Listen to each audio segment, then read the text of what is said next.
Really? That's great. Seriously, did you know Discover automatically doubles all the cash back you've earned at the end of your first year? Yeah, you just said that. Did you say I just said that? Yeah, I'm cutting you off. I can't have any more? Why not? You earn, we match. Discover Cashback Match.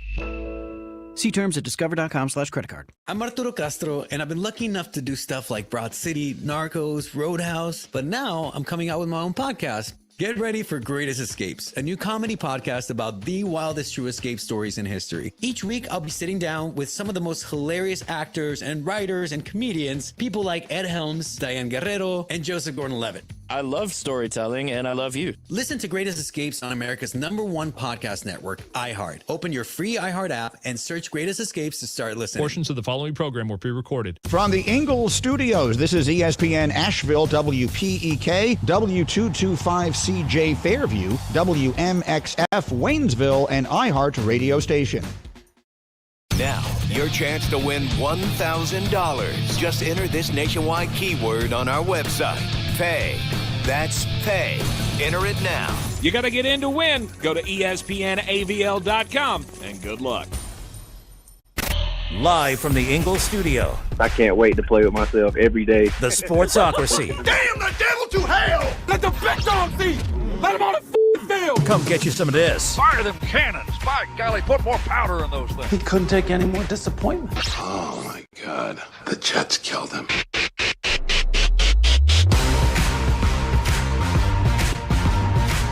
And welcome into the Sportsocracy on ESPN Asheville, 92.9 FM, 880 AM, 1400. The Sportsocracy is back live in the Ingalls studio on ESPN Asheville, 92.9 FM, 880 AM, and 1400. The Sportsocracy heard everywhere you go on the iHeart Radio app, seen everywhere on YouTube.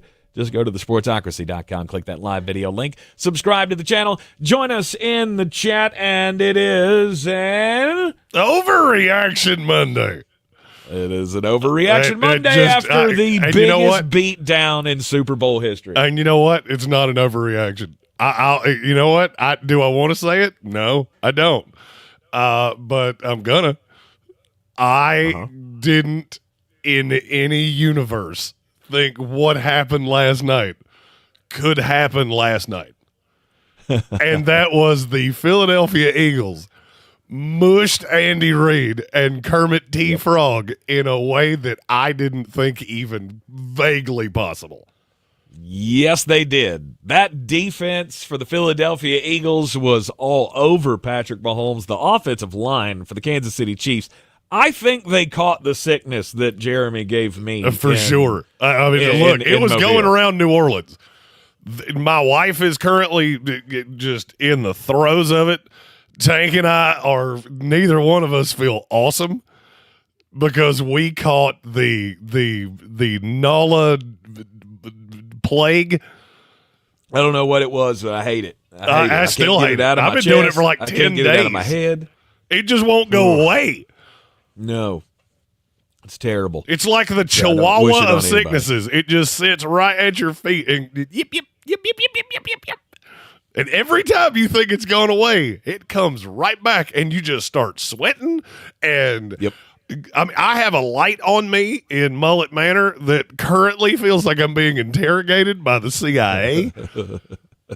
I don't like any of it. Bill Workman said he's down 30 pounds from the Senior Bowl. I'm at 34, bruh, because I'm still doing it. Yep.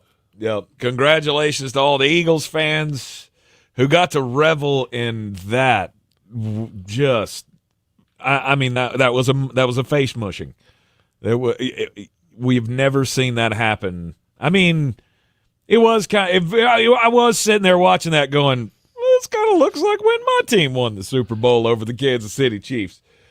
But that defense brought it yesterday. I haven't seen somebody get wrecked like that since Kamala Harris. I haven't seen that much of a beatdown from pillar to post. I killed Tank. Oh, I killed him. He's dead. I can see him on screen. He is dead. I broke him. It's hard to laugh because the laugh brings back the rattle in the chest. Yeah, it's okay. You're going to hear it out of me too. I got back here. It was cold, and immediately my fever came back. Yeah, we're still recovering. We're still recovering from our trip down to New Orleans for Super Bowl week. Came back, had some good times, some good libations at the Village Porch last night, 51 North Merriman Avenue. Official football home of the Sportsocracy, and we have something working with those guys that's going to be really cool. I'll tell you about it when it's a thing, Tank. Yeah, thank you. I'll clue you in when it's done. I have missed the YouTube chat since we had to do the pre-recorded thing when we were in New Orleans because of the time change and the scheduling issues. And I just all of the things I do played want into that. I do want to state something because I heard it from a lot of other people. NFL, you're the biggest entity on the planet. Could we possibly get some IT guys to Radio Row post haste? Because the internet was terrible on Radio Row. I heard a lot of other people say it. We were not the only ones that wound up having to record things. Okay, we know the national guys get the most of the bandwidth. I got it. 1.4 megabytes per second is just a fraction above dial-up, and it doesn't work for the video box.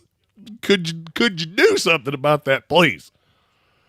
So I want to bring in Gambit fan. He gets the first comment of the day on the Overreaction Monday for Super Bowl LIX. In the spirit of humility, friendship, and brotherhood, I would like to take this moment to say, y'all can suck on that meteor that you were hoping for. We're the Super Bowl champs, baby. Good for you. Look, every Eagle fan. Because that's where everybody was. Everybody was just, screw it. Philadelphia, Kansas City, nobody's looking forward to this. We did this for 2 weeks leading up to the game. And good for you. Revel in that. Oh, every Eagles fan today, if you went to your office or your place of employ and you're not wearing Eagles gear and you haven't just been the most insufferable person on the planet Earth, you're doing it wrong. Because, look, we were all wrong.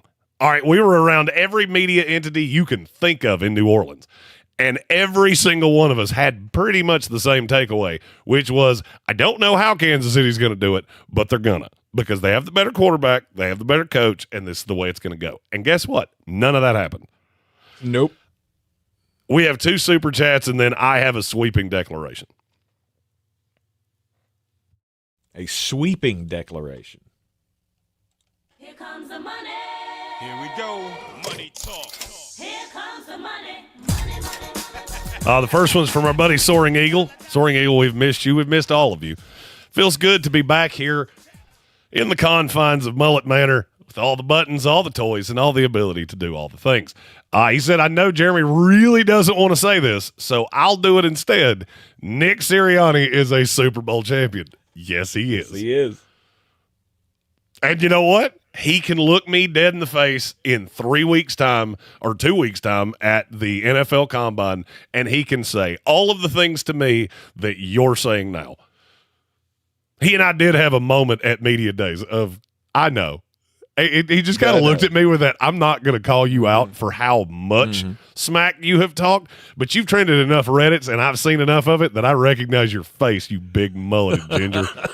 I know who you are, and I'm about to mush your face the same way I'm going to mush Kermit the Frogs on Sunday. Yep, it was all personal. You made it personal. I did. I made it personal, and it was – I have a picture of it. I got a picture of Nick Sirianni when he saw me and went, I know that face. I don't like you, and I want you to go away with haste. All right, next super chat. Here comes the money. Here we go. Money talk. Here comes the money. Us from Red Sea. Legend has it that Pat Mahomes still doesn't have a clean pocket. Even on the flight home, he was still getting hit. I've never seen anything like that. I've never seen a coach who I think Andy Reid to me is the greatest coach that has ever been in the NFL. You went in with a flawed game plan that if you listened to us last week, we talked about this. Of the Joe Thuney thing does not make any sense to me. You cannot tell me that a guard that is one of the best guards in the league is just going to swing out to tackle, and that's never going to be a problem. Well, guess what? It was a problem because Nick Caliendo got mushed over and over and over again, and the only one that got mushed worse than him was Joe Tooney. Milt Williams. What up, big dog? Yeah. You go get get that paper. When free agency opens, I want to be your agent of I'm gonna have a medallion around my neck of nothing but you mushing Kansas City Chiefs last night. Going, hey, why do you need to give me $1 bajillion? Right here. That's why. It was a complete dismantling by Vic Fangio and the Philadelphia Eagles defense. I still maintain Vic Fangio should have gotten the Gatorade bath, but that's just me.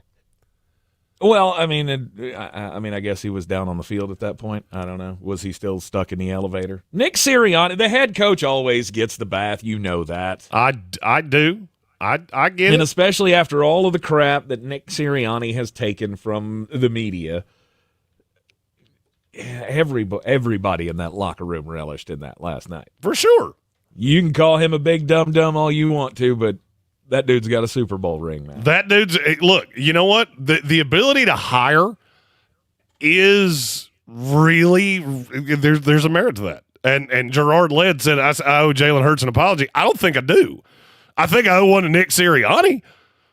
Nick Sirianni did everything in his power to just absolutely embarrass Andy Reid. Now, I'm glad you said that, Gerard, because that leads to my sweeping declaration. The fact Jalen Hurts won MVP might be the biggest joke I've ever seen in my life. Really? 8 defensive players. I could have given it to Milton Williams. I could have given it to Josh Sweat. I could have given it to Cooper DeJean. They all made more sense. I'm going to tell you this, and I mean it to the depths of my soul. The Philadelphia Eagles would have won last night with Kenny Pickett, Tanner McKee, it would not have mattered because your defense just won you a Super Bowl. And you're not going to get the acclaim that you deserve. This should be looked at the same way that Baltimore was, Tampa Bay was. Nobody was beating that defense. It was that good. Mm-hmm. And I get it. We always give credit to the quarterbacks. Saquon Barkley, hey, you remember that thing I said last week of you're overvaluing Saquon because they're going to stop him? Yeah, they did. If I had seen Saquon Barkley's stat line yesterday, I think I would have bet my ability to have fun for the rest of my life on Kansas City. That's how good your defense was. He had 31 touches and didn't even hit 100 yards. Nope. Total. No, he did not. 57 yards rushing. 40 yards receiving. Thank you, Saquon, because I had a sizable wager on under total yards for Saquon, and that paid nicely, as did the over. Thanks for those meaningless end-of-game points that made this game look a lot closer than it was, because I felt like when I woke up this morning, I went, what was the final score? 57-2. That's what it felt like. But as the quarterback of the Philadelphia Eagles, when you have more yards than Kansas City does in contested time, that's going to get you an MVP every time. It shouldn't, though. It shouldn't. If you watch that game, you cannot walk away and say Jalen Hurts was the most valuable player in that game because he flat out wasn't. He had 220 yards in the entire game. 46 of it was on a complete blown coverage, which, by the way, Kellen Moore, Nick Sirianni, whoever made that call when Kansas City turned it over on downs, which was dumb, to make that call to go full-on power set. If you watch the All-22, and I have it, if I could get it on the screen right now legally, I would do it. It might be the best play call in Super Bowl history. It got every single player for the Kansas City Chiefs. I've never seen a full-on bailout like that in my entire life. Whether it was the depths of my football knowledge, I have never seen a play that got all 11 guys at one time. And then Jalen Hurts makes the throw. Look, none of this is a shot at Jalen. It's not. I know everybody wants to take it that way. I still don't look at him as a lead. My opinion last night changed pretty vehemently on Nick Sirianni because he got out of the way. And if you listen to what he said after this game, I think Nick Sirianni might be the biggest meathead in NFL history. I also think he had a moment that was maybe the most self-aware thing that I've ever seen because he came to the podium and said, you know why we're here? because what happened last year? We took our medicine. We lost 6 or 7 games with a team that in large part is the same team you've got right here with some discrepancies in the secondary and Saquon. This was not a team that should have lost 6 or 7 games. I lost this team. Mm-hmm. We came back with a different coaching staff. I turned the defense over to Vic Fangio because I knew Vic Fangio could make this defense run. And every word he said, I just kept going, he's exactly right. Mm-hmm. He's exactly right. He's not making this about him. He is looking at all 53 guys that played in this game. It's about them. And it was, I thought it was beautiful. And I will say, Nick, you proved me very, very, very wrong. Nice. All right. So a little softened of the softened the image there in the post game moments of the Super Bowl. For sure. It was an absolute domination.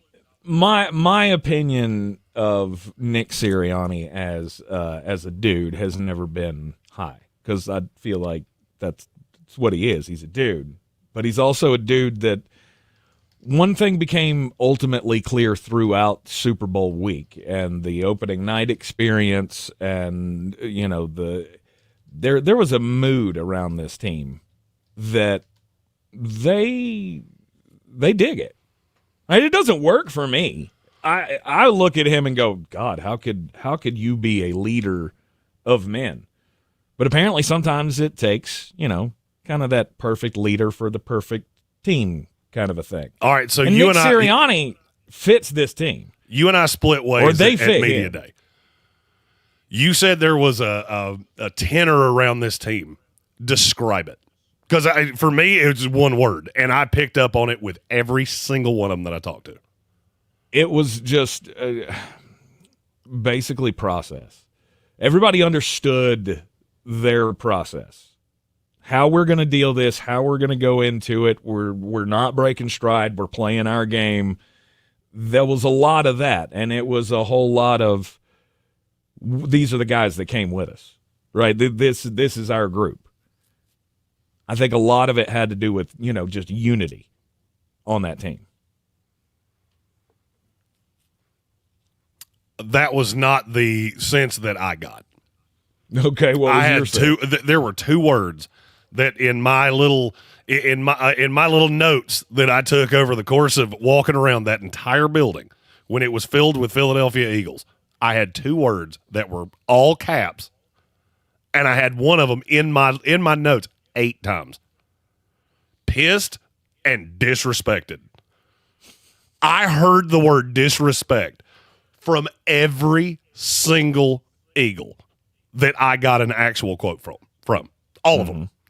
You're talking about three-peats, you're talking about Pat Riley, you're talking about copyrights, you're talking about all of the things that you should not be talking about right now, and we're taking it to heart. Mm-hmm. We are taking offense to it, and we do not like any bit of this. And last night they showed it. Absolutely.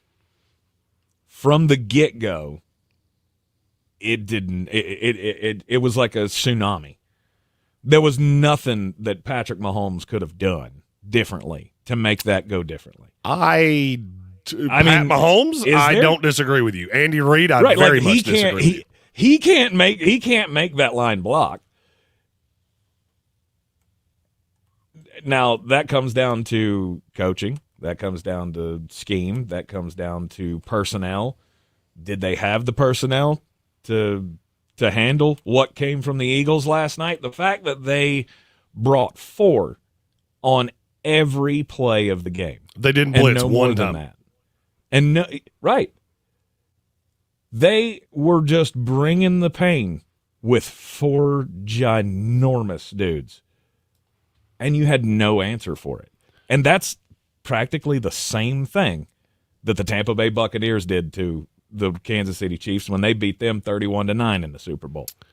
Patrick Mahomes could not breathe because they were just getting pressure with 4. And that left a lot of the right? Like the interceptions from Patrick Mahomes were those awful. Don't happen if you're not getting that pressure. They were awful. They were horrifically bad. I saw no smiles that said, after last night, no more GOAT coach, no more GOAT quarterback debate. I don't agree with you there. I didn't take away much of Pat Mahomes last night. And look, it was bad. Do you know? So last night was second worst QBR in the history of the Super Bowl since we've kept that stat. Yes. Do you know who the only one that beat him was? The only QBR that was worse than what Pat Mahomes did last night. Was it his from the Tampa Bay Super Bowl? It was Peyton Manning when they played Seattle. When Seattle mushed Denver. That's the only time we've ever had a quarterback that was worse. Hey, guess what? You don't tend to remember that. Mm-hmm. You know why you don't remember that? Because it's such an unbelievable outlier. And I can't control what other people say. I have zero control over that. Here's what I will say today, and I mean this to the depths of my soul. To say that last night was an indictment on Pat Mahomes and to say it was an indictment on Andy Reid is so damn disrespectful to what Philadelphia was able to do. Basically, what you're saying is that there is no way that if Pat and Andy had not had a bad night, that Philadelphia would have done that. I got news for you. None of it mattered. I knew within 10 minutes last night, Philadelphia's not just going to win this. There were two guys sitting beside me at the Village Porch, and I told them both, you can stop with the Pat's going to do what Pat's going to do because it ain't coming. Because none of this is an aberration. None of it. This is all Philadelphia is coming out here and punching you in the face. And there's nothing you can do to stop it. You can't stop the fact that with four guys, they're getting home routinely. Could he have rearranged the offensive line? Sure. He chose not to do that. Why did he do it? I don't know. I think it's incredibly dumb that you took one of the best players on this team and made him a complete liability. You should have slid him back into guard. That would have at least shored up the inside of that line, and Milton Williams would have stopped just absolutely wrecking your soul. Would that have opened up things on the outside with DJ Humphries or Kingsley Suamataia? That was the only two up. Maybe. But how much worse could they have been than Joe Thuney? And yes, I do think Andy Reid deserves some flack for that, because you know what I kept thinking last night? This looks a lot like Philadelphia Andy Reid. He gets into this biggest game, and then he just gets matered because he is so committed to doing things his way. They ran it 4 times in the first half. 4. I get it. You weren't doing it with any success because it was comically bad. The game plan was comically bad. But you add that to what Philadelphia did, that's the takeaway. The takeaway is a bunch of guys that were completely disrespected, by me included, came out and mushed you for 4 quarters. Yep. Nothing you did was going to stop it or change it. Yep. You're in the Sportsocracy. This is ESPN Asheville Overreaction Monday after a Super Bowl beatdown. Continues after this. Shopping with your parents can be clear. Why would they sell jeans with All right, we got a holes in handful of them? super I'm gonna chats when we speak to come the back. manager. Mom. That hoodie is giving. You should get it. YOLO. Thanks to the Chase mobile app, your kid can shop independently. Can you see a comment from Jimothy? Because I can't so see you can one. go from We can be twinsies. to How was shopping? Saw you stayed on budget. thanks, Mom. Freedom for kids, control for parents. That's family banking from Chase. Account subject to approval. Chase mobile app is available for select mobile devices. Message and data rates may apply. JP Morgan Chase Bank NA, member FDIC. No, I saw the super chat that said, hey, I can't super chat. And it said see chat, but I don't see a chat. But then I don't either. All right. you get Jimothy, into whatever the that chat all-new was, chuck it Nissan back out there Murano, because neither and one you of us feel can the see. breeze from the panoramic moonroof, while the massaging seats melt away the tension of the day. And you realize that sometimes the greatest rush is not rushing at all. Shop the all-new Murano at nissanusa.com. Panoramic moonroof massaging leather appointed seats are available features. It starts as a nuisance, and you just put up with it. But then, that awful joint pain impacts everything in your life. Walking, climbing stairs, even getting in and out of the car hurts. There's always joint pain in your knees, hips, shoulder, and back. But here's the good news. QC Kinetics groundbreaking treatments for arthritis pain. Long-term relief is now possible at QC Kinetics. Their regenerative treatments are sweeping the nation.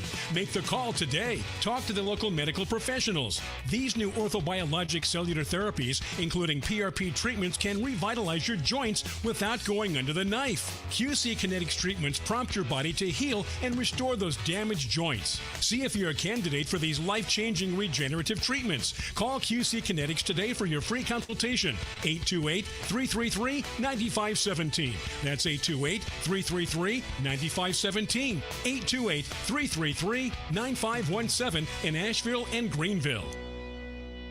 All right, people, it's Valentine's Day. Everything has to be perfect. Yes, Chef. At Ingalls, we know that not every Valentine's Day is four-star perfection, with string quartets and swanky restaurants.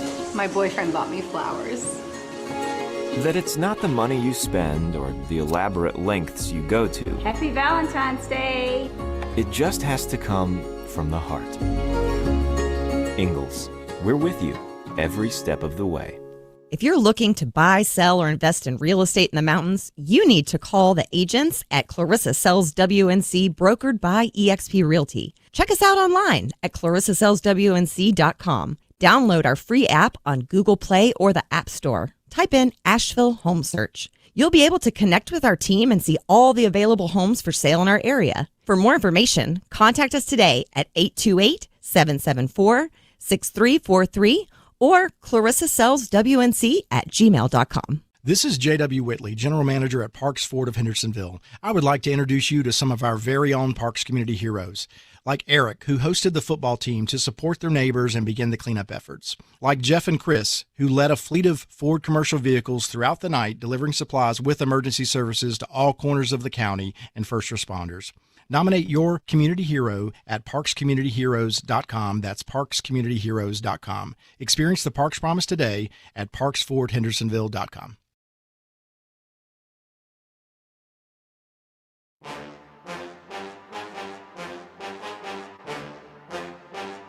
The Sportsocracy. That is some good, clean family fun there, eh, Cot?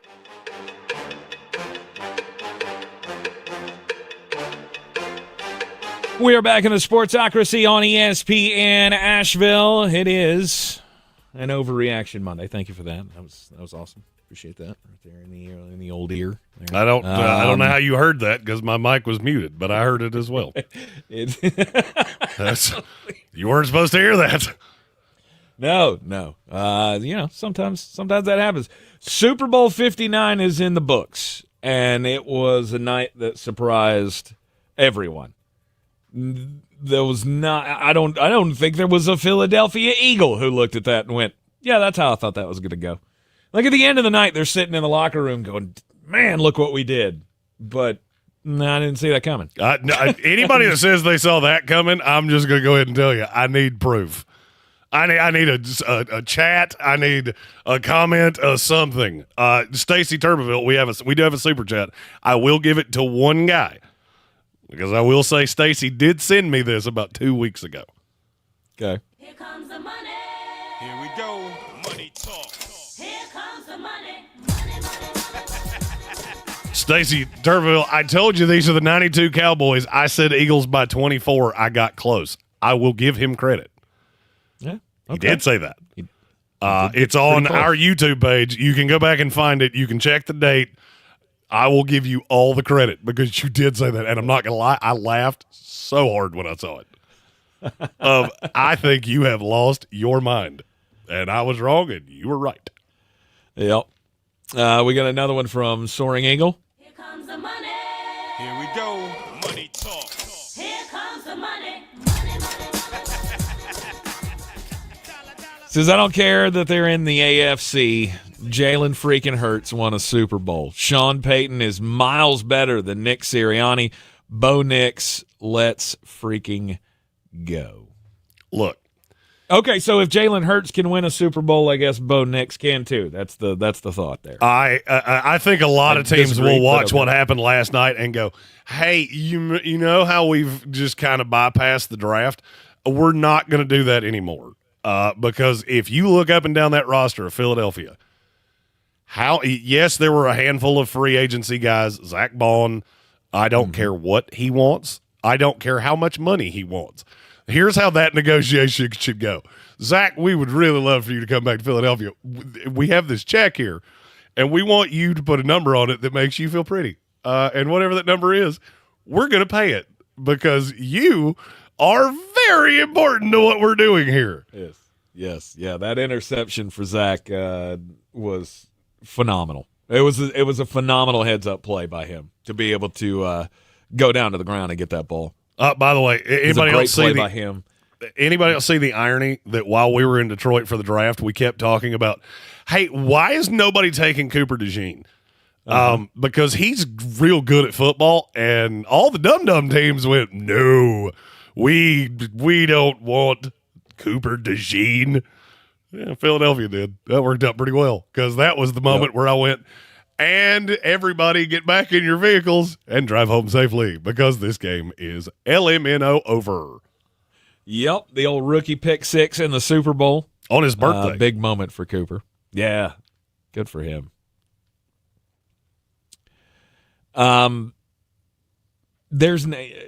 Look, the final score looked so much closer than the game was, clearly. I mean, if you turned it off and you came back and went, oh, look, they only lost by – no, they got killed. It was 40-6, and they quit trying. Philadelphia just went, oh, you know what? Let's put some scrubs in. Let's get everybody some time on the field during the Super Bowl.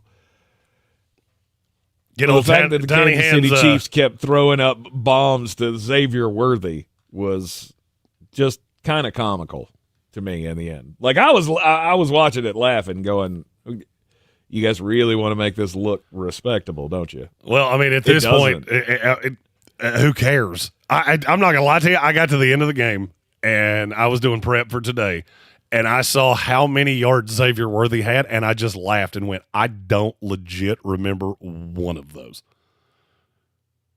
Because by the time they happened, this was so over that I didn't care. Mm-hmm. People may look back and go, Patrick Mahomes wasn't that bad. And you look at the final stats, and you can go, oh, okay, he had like 200-something yards and a couple touchdowns. And the dude had what was it? What was his QBR? 11? 11.7 or 11.8. It was 11-something. I know that much. Boo. By the way, this is why we don't use quarterback rating, because quarterback rating is a really flawed statistic, because his quarterback rating was 99.7. Who? Mahomes. Okay. Quarterback rating, not QBR. QBR does not take. I was getting it's confused. a whole like, different formula. How's that different? But a perfect quarterback rating is 158.3. And Pat didn't even have one of the low. I think he was like the 25th lowest quarterback rating ever.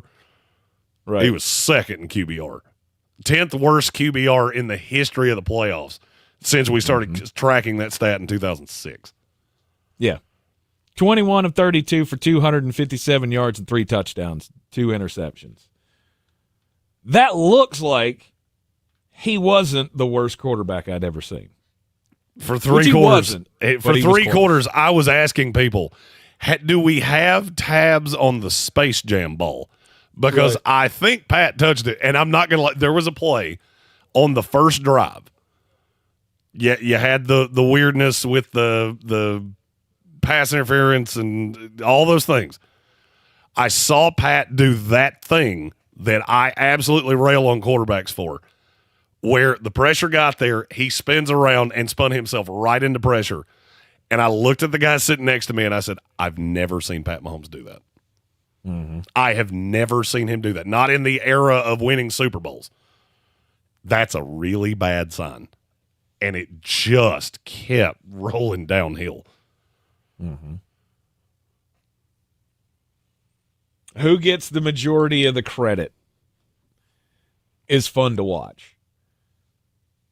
Right, you have you have all of the quote unquote haters, right? You got your Jalen Hurts haters, don't want to give him the credit. You have your Nick Sirianni haters that don't want to give him the credit. But everybody kind of comes back to 2 guys. There are 2 guys that kind of authored what happened last night, and they're getting a boatload of credit, and I think maybe we should spend some time talking about those guys when we come back from the break right here on ESPN Asheville, 92.9 FM, 880 AM and 1400. Plus, when we come back, we'll get just a bit outside. This is your Exergen Temporal Scanner weather forecast. And we're clear. All right, we got 3 super chats coming back. Cool out here this afternoon. High temperatures. Okay. 50s. Increasing clouds tonight. Late night showers. Mid 50s. Rain and colder for us as we head through midweek. High temperatures tomorrow right around the 40-degree mark. We're in the low to mid 40s on Wednesday with rain. Scattered mainly morning showers Thursday. Otherwise partly to mostly cloudy skies and milder afternoon highs Thursday. Mid part of the 50s. I'm meteorologist Ken Boone. At the Weather Channel. This report is sponsored by Rapid Radios. Rapid Radios are instant push-to-talk walkie-talkies offering national LTE coverage and no subscription ever. Perfect for instant contact with an aging parent. For a limited time, go to rapidradios.com and you'll get an extra 60% off, free UPS shipping, and add code RADIO for an extra 5% off. It starts as a nuisance, and you just put up with it. But then, that awful joint pain impacts everything in your life. Walking, climbing stairs, even getting in and out of the car hurts. There's always joint pain in your knees, hips, shoulder, and back. But here's the good news. QC Kinetics' groundbreaking treatments for arthritis pain. Long-term relief is now possible at QC Kinetics. Their regenerative treatments are sweeping the nation. Make the call today. Talk to the local medical professionals. These new orthobiologic cellular therapies, including PRP treatments, can revitalize your joints without going under the knife. QC Kinetics treatments prompt your body to heal and restore those damaged joints. See if you're a candidate for these life-changing regenerative treatments. Call QC Kinetics today for your free consultation. 828-333-9517. That's 828-333-9517. 828-333-9517 in Asheville and Greenville. What if your business could see beyond what is and into what can be? Whether you're a local shop or global enterprise, Bank of America gives you access to a range of business solutions to help make every move matter. What would you like the power to do? Find out how at bankofamerica.com/banking-for-business. In the aftermath of Hurricane Helene, we found out a lot of things about our community. We saw neighbors helping neighbors, and we learned in desperate times one of the best things to have around is a redneck with a chainsaw. Not just a chainsaw, boy, just country boys in general. When you live in these mountains, you figure it out. Like, you make stuff happen. After answering the calls for help that they heard on the radio, the Chainsaw Brothers are still here, making it happen the right way. Fair, insured, and local. Need tree help? Call the Chainsaw Brothers. 316-1013. 316-1013. Mountain Graphics and Showtime Sports have teamed up under a new local owner to serve our community with the finest custom apparel and unique branded items at the best price. Mountain Graphics and Showtime Sports can customize whatever you, your team, or your local group may need with high-quality screen printing, embroidery, and laser engraving. Visit mtngraphicsavl.com or showtimesportsavl.com. That's mtngraphicsavl.com or showtimesportsavl.com for your local one-stop custom apparel shop. At Ingles, we're proud to work with hundreds of local farms and businesses in the communities we call home. Not only does it ensure that you get top quality, fresh items for your family table, it's a way for us to support the amazing individuals who pour their heart and soul into delivering the very best they can do. Quality, freshness, community, it's all in the bag. Ingles, low prices, love the savings. Boy, you must be outside your mind. The Sportsocracy. Just a bit outside. He tried the corner and missed. We're back in the Sportsocracy on ESPN Asheville. Last night, the Super Bowl had many sights and sounds that drummed up a lot of feelings for a lot of folks. Lots of fighting on Facebook today about certain things that happened during the Super Bowl. Many of the things that I just absolutely missed out on. Two things that I did not miss out on that I wish I had because it's kind of just been eating away at my brain is, did we really need flying facial hair commercials? And did we need more than one? Jeremy, I'm sure you didn't notice. Nope. Because, well, you were holding court over at the bar trying to explain to everybody how perfect you had called this game. Only about Saquon Barkley. There was one commercial where Eugene Levitt's eyebrows went floating around in a Little Caesars commercial. And then there was a Pringles commercial where everybody's mustaches went flying around. And the dude from, what's that guy? What's the guy that talks about the bacon all the time? The real dry humor guy that was Nick. His name's Nick something. He was on that Community show, I think. You know who I'm talking about. I can't remember his name. He's a great actor. He's funny as hell. Anyway, he ended up with like James Harden's beard on at one point at the end of the commercial, which I did get a chuckle out of. But flying facial hair just really seems to be like, did y'all have the same producer working on the same commercial? There's no way that two separate sets of marketing groups went, hey, you know what was going to sell our product this year? Flying facial hair. Kind of felt very herding cats commercial kind of thing. Yeah, I couldn't tell you these. I could not tell you one commercial that happened last night. I didn't see any of them. I did not care. Tank and I argued about the Kendrick Lamar the halftime show the whole time. Now, since you made the smart alecky comment of me saying how well I had predicted this, let me tell you why I was saying that. All three dudes sitting around me before the game asked me, what is it that you would be putting the bulk of your money on? And I said, under Saquon Barkley yards. All three of them proceeded to tell me how out of my mind I was. And so I did take a great victory lap of, if you're going to ask me the question, you should probably listen to my answer. Right.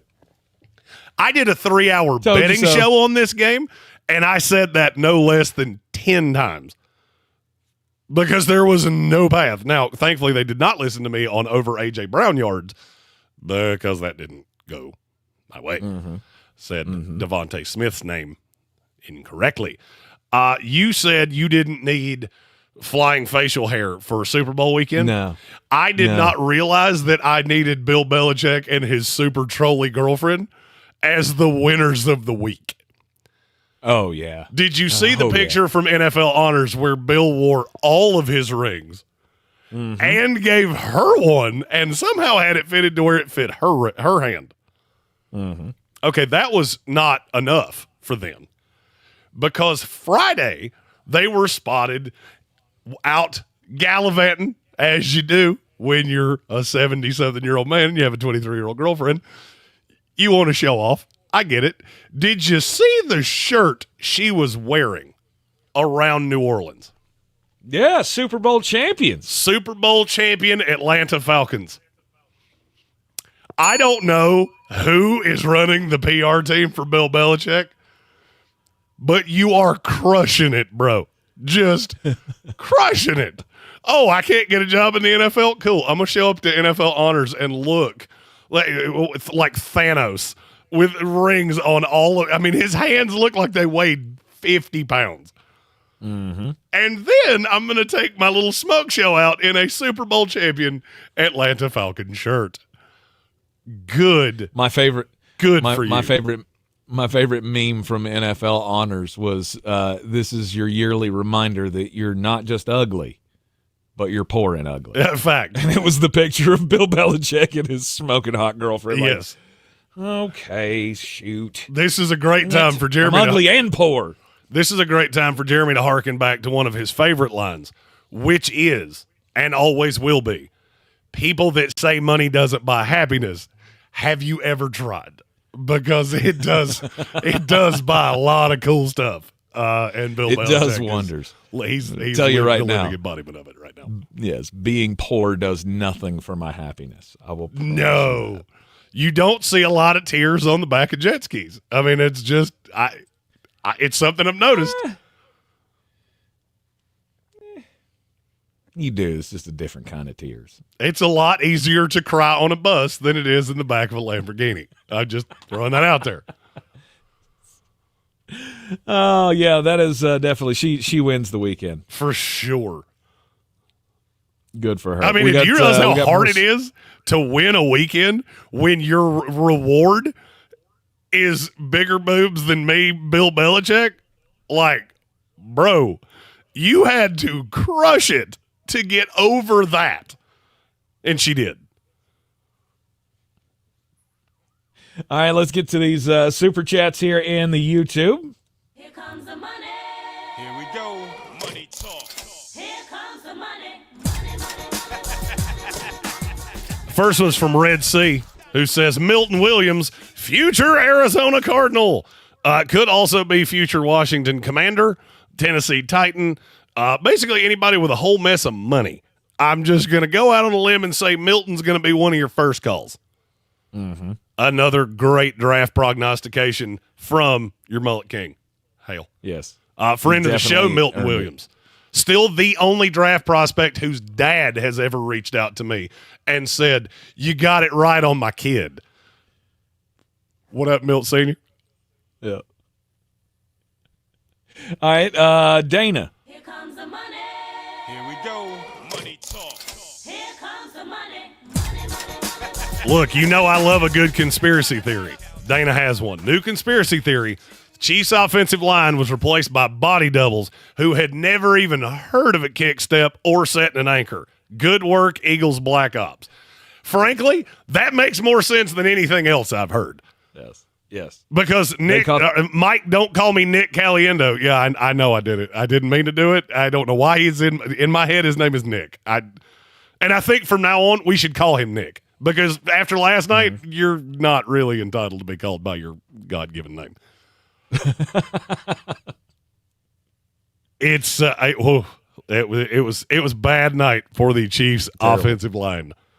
Absolutely terrible for those guys. And I still feel like we may have caused it, and I feel a little sadness because of that. Wait, why do you think we caused it? Well, I mean, because, you were patient zero. I was not patient zero. Somebody had to give it to me, and I guarantee you whoever that was wound up in New Orleans. I saw a lot of coughing in the media room. I'm just throwing this out there that maybe we should have had one of those sweet little fever thermometers at the door because, all right, some of y'all needed to have a little Theraflu and some soup. Yeah, I was long over it by then. I'm just waiting to hear it. A couple of days from now, this is going to be like, man, I don't know what happened. Our entire offensive line was just taken out by some super flu. It's like, yeah, that might be my fault, and I apologize. So you're telling me that the super sniffles took down the Kansas City Chiefs? Is that where we're headed with this? Maybe so. Maybe so. Eamon Report's got one. Here comes the money. Here we go. Money talk. Here comes the money. Defensive coordinator is going to be studying that film all offseason on how to shut down Mahomes. Kansas City may finally have a Super Bowl hangover coming next year. Let me tell you what I got just a slew of messages about last night. This started in about the second quarter. Mm-hmm. Everybody knows I was at the Senior Bowl. All the people I know in the industry know I was at the Senior Bowl. They know how good the defensive line was at the Senior Bowl. I started getting a was blank, and Shamar Stewart was one of them. Shamar Turner was one. Walter Nolan was one. I'm trying to think. I got another. Darius Alexander. I started getting just copious text of, was player X as good in Mobile as I'm being told they were? And my answer routinely was a whole mess of defensive linemen made themselves a ton of money just by being alive last night.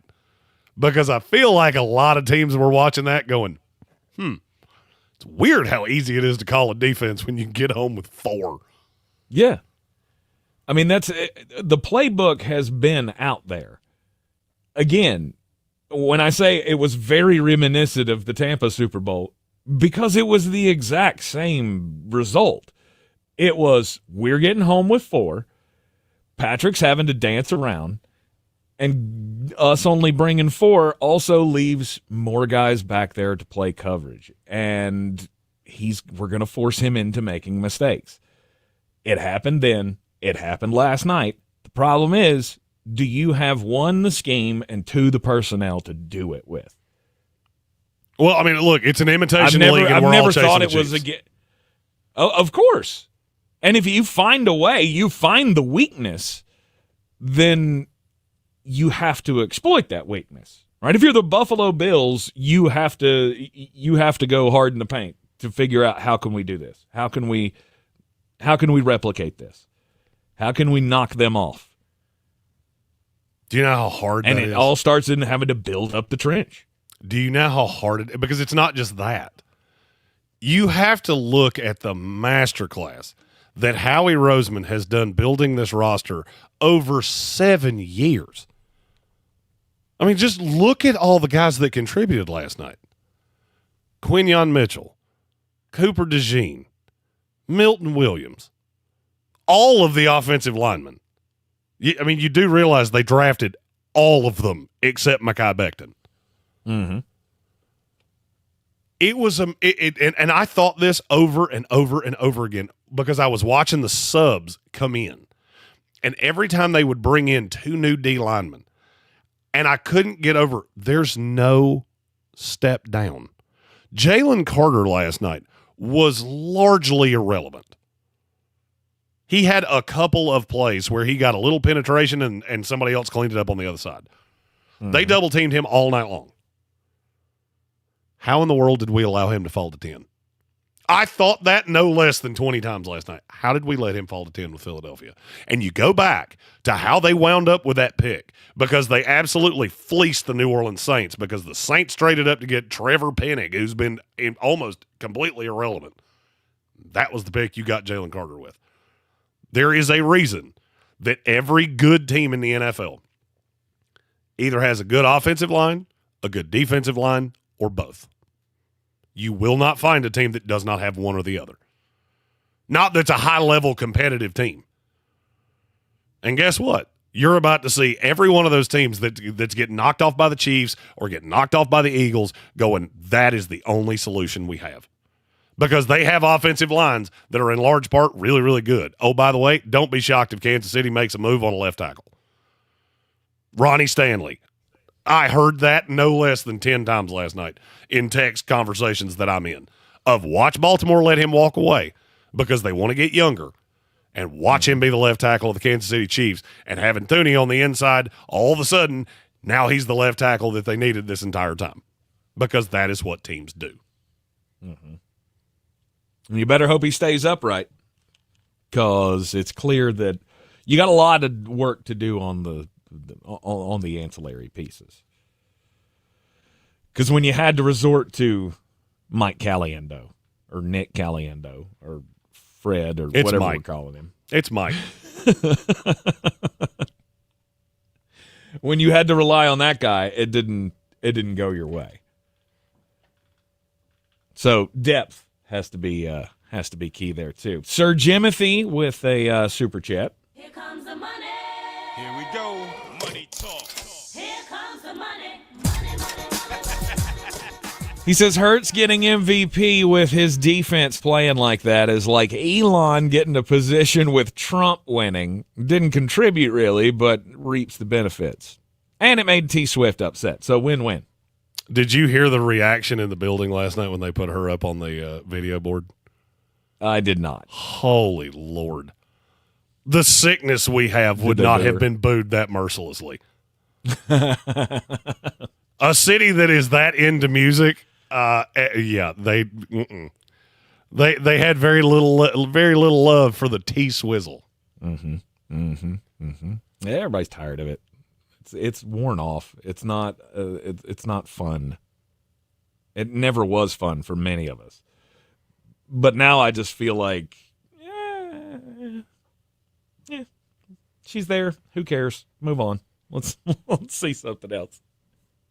Jimothy's right, though. I mean, Hurts doesn't get and shouldn't get all of the credit for this because you did what you had to do. You want to know why? You didn't turn the ball over except for that one time, and the rest of it was just making plays where they were meant to be made. You want to know why I had to make the point on Jalen Hurts? It's not because I don't think he doesn't deserve credit. And Philly cheesesteak 36 said, by the way, thank both of y'all for your honest coverage and the credit you're giving to the Eagles offense, defense, and coaching and drafting. Y'all are great. I hope you feel better soon. I hope we do too, because I think I'm going to be dead by about Wednesday. Right. My problem is not Jalen Hurts getting the credit. My problem is that this is – and look, I'm part of this problem. I'll readily admit I'm part of this problem because I look at coaching and I look at quarterback, and that is the end-all, be-all for me. And so I didn't really think in a league with Pat Mahomes, with Josh Allen, with Lamar Jackson, with Joe Burrow, that I thought we were past this, where you could ever have a quarterback that was not elite win. Here's what I undervalued.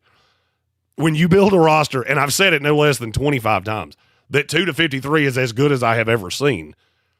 Everybody plays together. Everybody plays on the same page, which is what Nick Sirianni was able to do. You can do some incredible things. The reason I had to make the point on Hurts is going to get credit. You're a Super Bowl winning quarterback. There are guys to this day that will still defend Trent Dilfer to me. He's going to get the credit.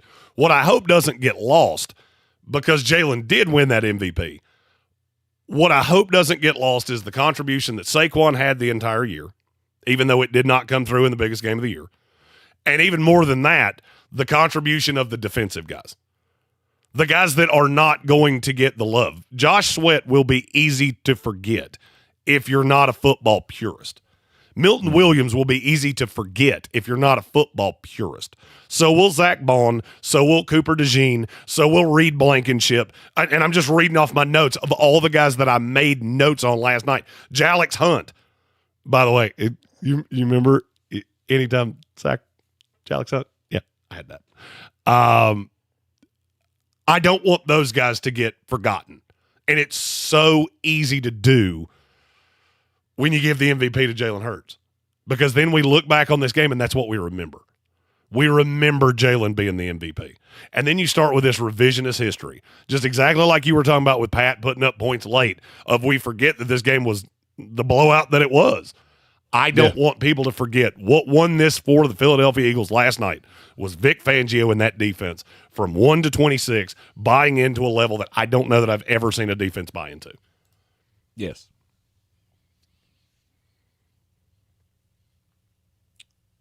But you will, but the majority of people, you're probably, I mean, the fair weather fan, right? The casual fan.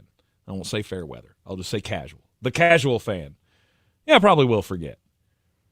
But I mean, I go back to our Super Bowl.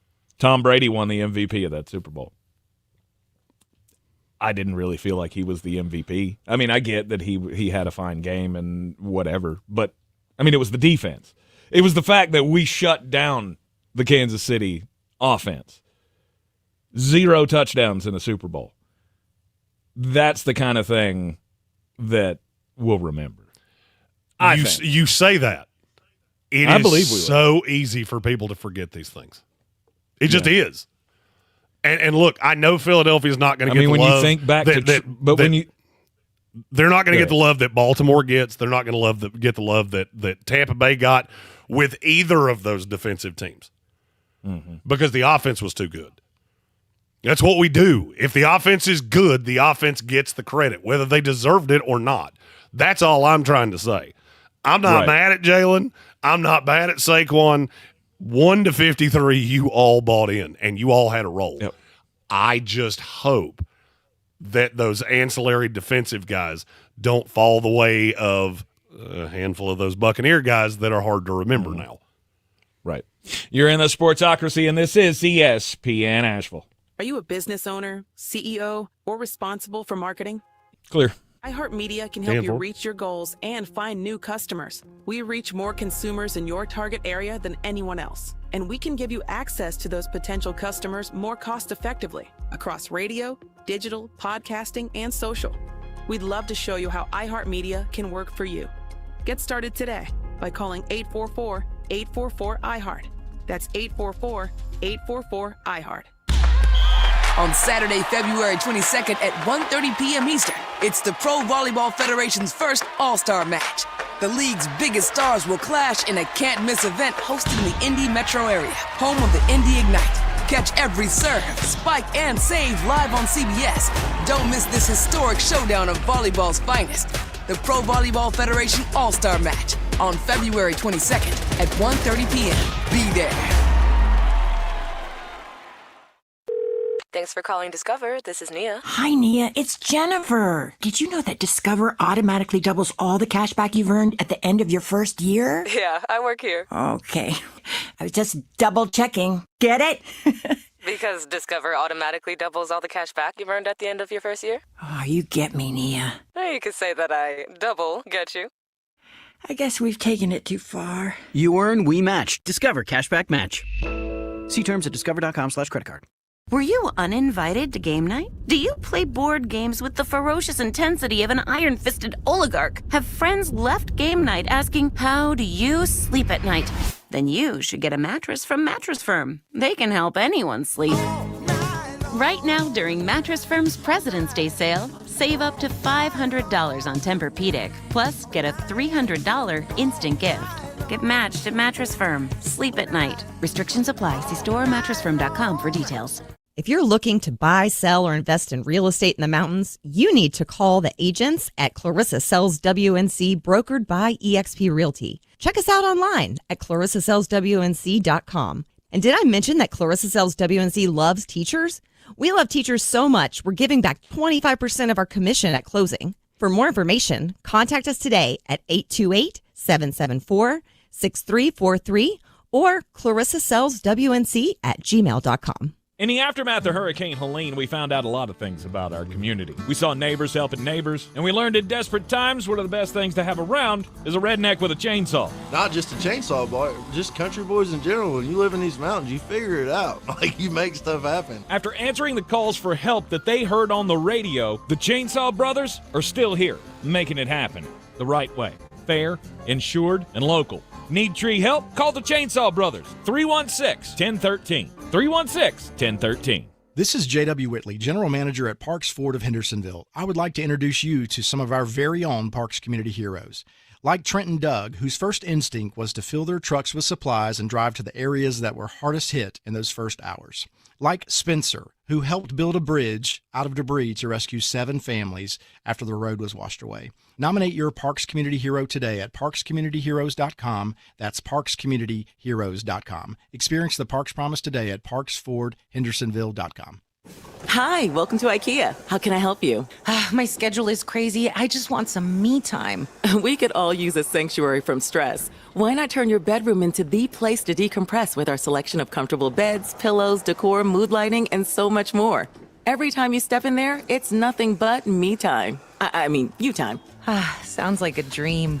Here to make your me time dreams come true. Visit us in-store or at ikea-usa.com/sleep to create a comfy, blissful bedroom today. At Ingles, whether we're celebrating Friday night rivals, televising college basketball games, bringing the Fan Fest to semi-pro soccer, or taking you out to the ball game at your minor league park, it's all in the bag. Ingles, low prices, love the savings. Using a Clorox disinfecting wipe on your coffee table this cold and flu season feels like...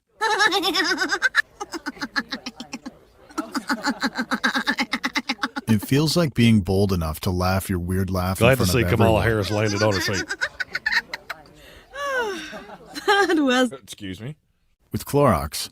That's clean her feels doing that confident. voiceover, isn't it? Clean feels good. Use it. Nice. Emphasis. From the Ingalls Studios, this is ESPN Asheville, WPEK, W225CJ Fairview, WMXF Waynesville, and iHeart radio station. Now, your chance to win $1,000. Just enter this nationwide keyword on our website. Grand. That's grand. Enter it now. You got to get in to win. Go to ESPNAVL.com and good luck. The Sportsocracy. It fires me up, man. I love it. Say it one more time. The Sportsocracy. Shake it back! Beer City's best sports talk. It is gross. Just earlier. They are mature, actually. You just have to get to know them better. Your lunchtime dose of dumbassery. Live from the Ingalls studio.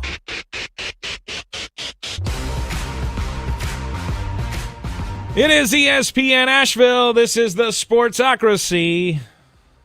92.9 FM, 880 AM, 1400. The Sportsocracy, heard everywhere you go on the iHeart Radio app. And we are seen everywhere on YouTube. Just go to thesportsocracy.com, click that live video link, subscribe to the channel. Join us in the chat. Don't forget to follow us on all the social medias at The Sportsocracy on this Overreaction Monday. After Super Bowl 59, Jalen Hurts, the MVP. He was the only lightning rod that they could point to. Right? I'm sure what happened was there were a lot of defensive votes, but I bet they all split. And they very well may have. Because you had Josh Sweat, who deserved votes for MVP. You had Milton Williams, who definitely deserved votes for MVP. Cooper DeJean with the touchdown, the interception return for a touchdown. And Zach Bond, who also had an interception in the game. Joshua Brooks, by the way, deserves some credit. I just opened my Twitter machine, and he tagged me in a picture that is the picture of Cal Naughton and Ricky Bobby's wife from Talladega Nights. And it was them breaking the news to Ricky Bobby. And the caption said, Cooper DeJean and Taylor breaking the news to Travis after the game last night. No. I love the internet. Oh, the internet's good. It's a dark place, and I love it all. Right. So they polled the media, and I'll bet you that's what happened. I would love to see the breakdown. Right, we get the breakdown of all the NFL honors votes now. We talked about that on Friday. I think we should get to see the MVP votes. I want to know how close this was. I want to know if it was, 50 media votes or how many ever, and you ended up with like 10 votes for each of these defensive guys and 12 votes for Jalen Hurts. And they went, well, Jalen won. I need to know how close that was. But in the end, the quarterback always gets the benefit of the doubt. And especially when you have, like I said, when you have, 80% of your offense come from one guy, and it is the quarterback, he's definitely going to get it. They had 72 yards rushing. Plus he had, 250 passing? And only threw 5 incomplete passes and 2 touchdowns. Jalen Hurts had 221 yards. With 2 touchdowns and an interception. He was fine. There you go. He was fine. He just wasn't the MVP. But, I mean, that's what we do is, a quarterback, it's got to be a quarterback. I'm you know what, after this, I'm backing off all of it. I'm changing my whole philosophy. You can win in this league with mediocre quarterbacks. Not saying Jalen Hurts is mediocre before anybody – I'm giving you what you wanted, okay? All you Eagle fans that text me at 2 o'clock this morning. First of all, don't do that. I was asleep. It'd been a long 13 days. I needed some sleep.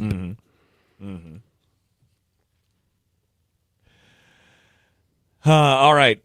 So, Vic Fangio. I mean, I think that guy needs to be lifted up above everybody else in this. Him and Howie. Those are the two guys that it always comes back to.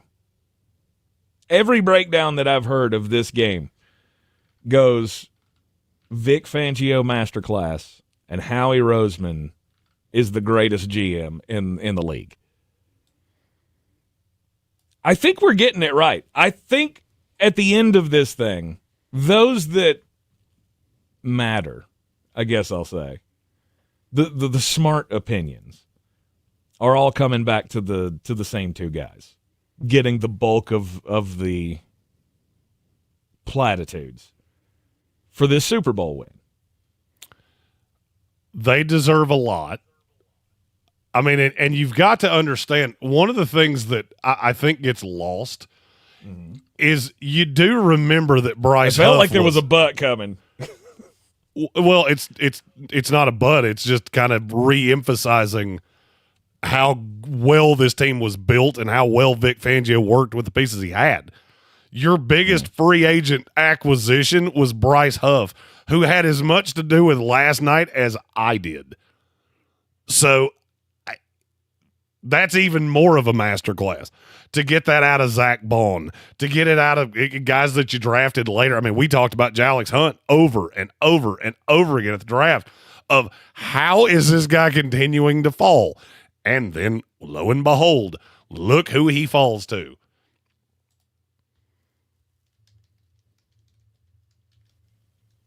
I was reading an article leading up to this Super Bowl that was really focused in on the way the Kansas City Chiefs built through the draft, right? In that 2022 class that was so good, that had, Joshua Williams and Leo Chenal and just all of these playmakers on it, thinking, that was a great class. But you pile everything up that the Philadelphia Eagles have accumulated the talent over the last 6 years, and there's a reason why those two teams were in the Super Bowl.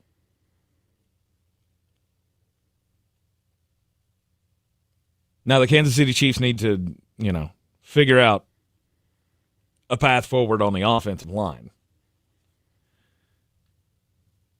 Is it just one piece? Well, you got to have a left tackle. Or do we need to rebuild? Well, to me, you've got to get the deal done with Trey Smith. He was about all you had last night. Him and Creed Humphrey were the only two well-graded offensive linemen that Kansas City had. They did a great job on Jalen Carter. You got to get Thuney back into guard. I think you have to tap out on Jawan Taylor. I said it when you signed him. I don't really understand what it is you think you were getting here. He is a horrifically bad run blocker, just staggeringly bad. And now he's almost become like a caricature of he jumps on every single play. If you watched him last night, it didn't really matter who was on the opposite side. Nolan Smith wore him like a hat at times. I don't think you have a tackle. And now I want to point out something. And this is a stat that I haven't heard anybody say, so I will happily be the one that chucks it out here now. If you look at Philadelphia since the Jalen class, the 2020 class where they took Jalen Reagor over Justin Jefferson. By the way, do you realize that just getting that one pick right, if you had just gotten that right, you'd be even better than you are now. Right. Anyway, in the 4 classes since, they have taken roughly 30 players. Do you know how many of them aren't in the NFL anymore? How many? 1. 1 in 4 years. Now, they're not all with Philadelphia. Some of them have moved on to other teams just solely because it's hard to keep 30 guys on a roster. But that should tell you something. Do you know how many teams in the NFL can say that? It's 1.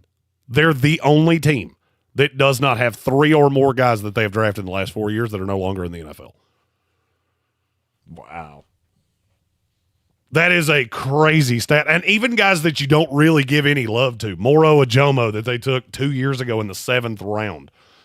Johnny Wilson that I still think is going to be a dog, by the way. He did have that target that I was telling you about. He just didn't. It didn't hit his hands. But, even look at the depth of guys. Aeneas Smith that didn't really give you much this year. Jeremiah Trotter Jr. Mm-hmm. These are all guys that a year or two from now are going to take over roles on this team. This is how good teams are built.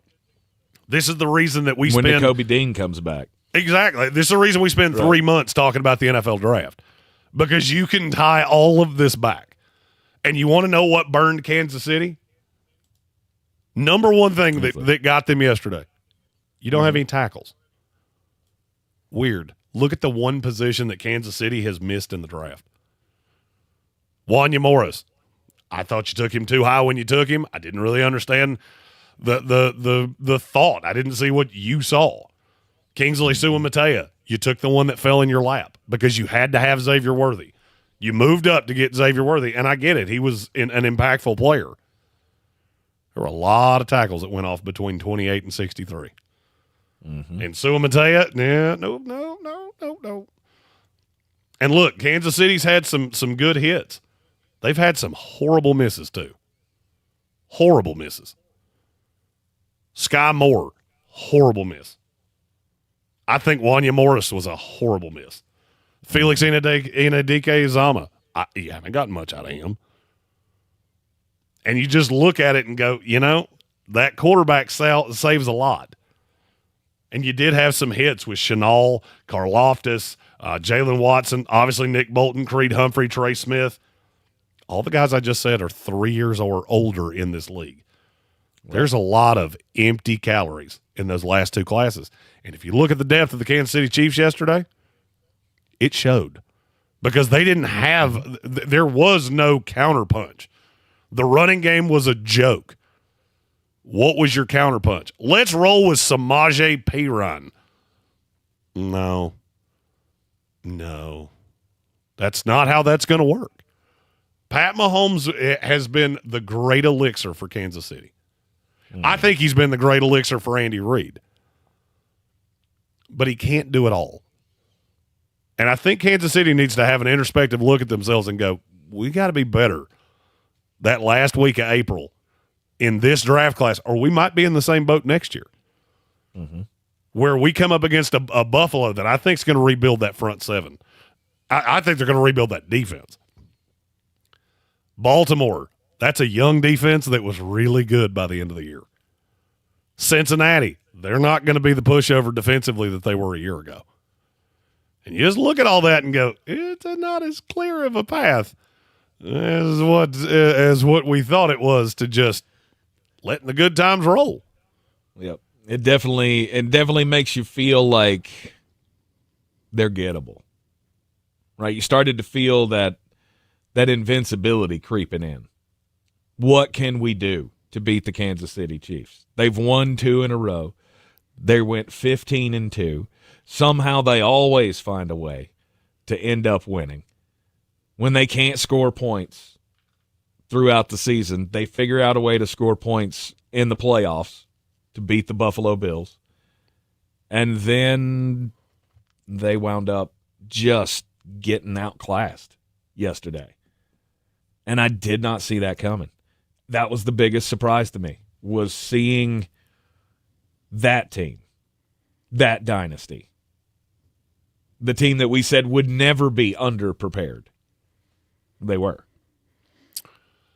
They were not prepared for what Vic Fangio brought to the table. I can't agree 100% with what you just said. I don't necessarily know that it was that they were ill-prepared. I think they were ill-suited to go up against what it was that they were going up against. You had a Philadelphia defensive line that was absolutely stacked. They had players coming off that bench fresh over and over and over again. And you've whiffed at tackle. The Kansas City Chiefs, that front office has whiffed at tackle. They have whiffed at wide receiver. And look, Xavier Worthy had all those yards. I still don't look at him as a one. Probably the biggest blunder Kansas City had in the entire game, the drop by DeAndre Hopkins. There's a reason that there wasn't a ton of interest in him. Everybody wants to talk about, he was such a great receiver with Deshaun Watson. He's elite. He's this. He's that. He was irrelevant last night. And not even just irrelevant. That is a drop that a good NFL receiver, you can't do that. Did you see the stat on how much room he had? Because it was just a total busted coverage. No, I did not. There was 27 yards to the closest defender when they did the impact score of if he just runs in a straight line, he would have gotten them to the 25-yard line before anybody had a shot to catch him, let alone what if he breaks a tackle or anything like that. Because you tried to go bargain basement at wide receiver. Let me go get an older guy that's bounced around the league like a ping pong ball. No, you need an elite actual receiver. And I'll be honest with you, this is one of the hard parts about being consistently good, is that you pick at the back end of the first round and you're getting flawed prospects largely. Travis Kelce was completely irrelevant last night. Mm-hmm. At times, straight up bad. And it got to a point, and it was probably in about the second quarter where I just started looking around going, I'm shocked by what's happening right now, but I don't feel like I should be. I feel like we gave Kansas City they're just going to figure it out because it's Andy Reid and it's Pat Mahomes. But if you look up and down this roster, with Pat Mahomes playing like a mortal, Philadelphia's better at every position group. Every single one of them. Yes. And I missed that because I just gave the credit to Andy, I gave the credit to Pat, and I assumed that Jalen and Nick couldn't do it. And I was wrong. Well, because your brain tells you have to. After you see it over and over and over again, your brain tells you, well, I'm just spitting into the wind here. Because we talked about this all season long, how this was not the team. This is the worst Kansas City team that we've seen in this dynasty. We talked about it a lot. They should not be able to do what they're doing. They should not be able to win the games that they're winning. But somehow they just keep finding a way. And until someone lays out their deficiencies in a way that you can't deny it anymore, your brain tells you have to do that because that's common sense. Right? This was a deficient team. You don't go outside and keep saying that the sky is purple when clearly it is blue. But one day it's going to be purple. Well, it's not. Okay. And that's what we saw. We saw it had the unthinkable happened last night. The sky turned purple for the Kansas City Chiefs, and they had no answer to it. Look, this was a deficient team and we talked about the deficiencies of the Chiefs. We didn't have them at number one in a power ranking all year long. It didn't happen one time outside of maybe the first couple weeks of the year. I didn't go back that far. This was a deficient team that we thought Pat and Andy just solved it, and they didn't. No Smiles in the YouTube chat said Brady won a Super Bowl with Edelman, Hogan, and Amendola. It's levels. I agree with you to a point. This is a very different NFL. Look at what you had across the way last night. A.J. Brown, Devontae Smith, Jahan Dotson, Saquon Barkley out of the backfield, Dallas Goedert playing tight end. I'm going to be really honest with you. Compare every one of those players to what Kansas City had. They're better. Mm-hmm. Kansas City does not have a number one receiver that comes anywhere close to A.J. Brown.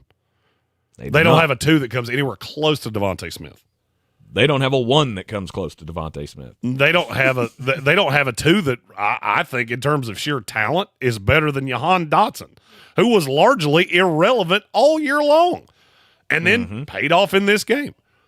It is, I would say, the way New England won Super Bowls would be borderline impossible now because there is a glut of wide receivers in this league that are shockingly good. I started doing free agency stuff on the at the very tail end of our trip to New Orleans. It is shocking how many impact free agent wide receivers there are out there that are going to get dollars. And Kansas City needs to really be investing in that because they don't have anybody to win.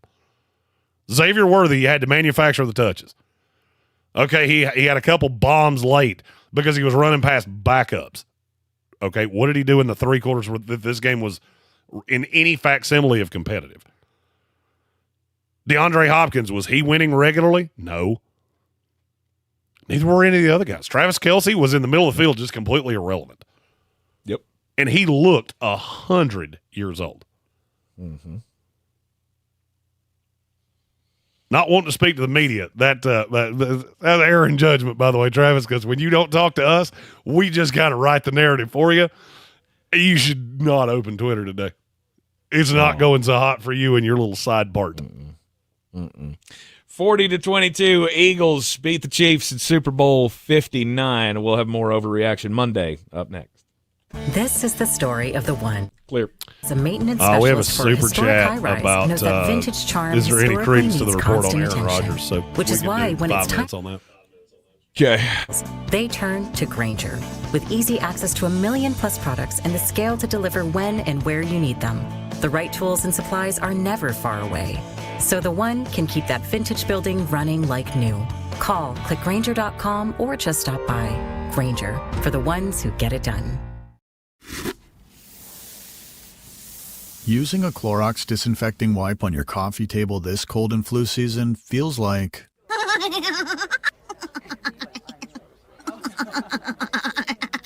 It feels like being bold enough to laugh your weird laugh in front of everyone. That was a good one. With Clorox, clean feels confident. Clean feels good. Use as directed on hard, non-porous surfaces. What if your limited inventory had unlimited potential? What if your biggest risk was not taking one? What if you could make every move matter? Bank of America's business solutions can help bring your biggest what-ifs within reach. Find out how our digital tools, cutting-edge insights, and trusted expertise can work for your business. What would you like the power to do? Visit bankofamerica.com/banking for business to learn more. Bank of America is proud to be the official bank sponsor of FIFA World Cup 2026. Ooh, ma.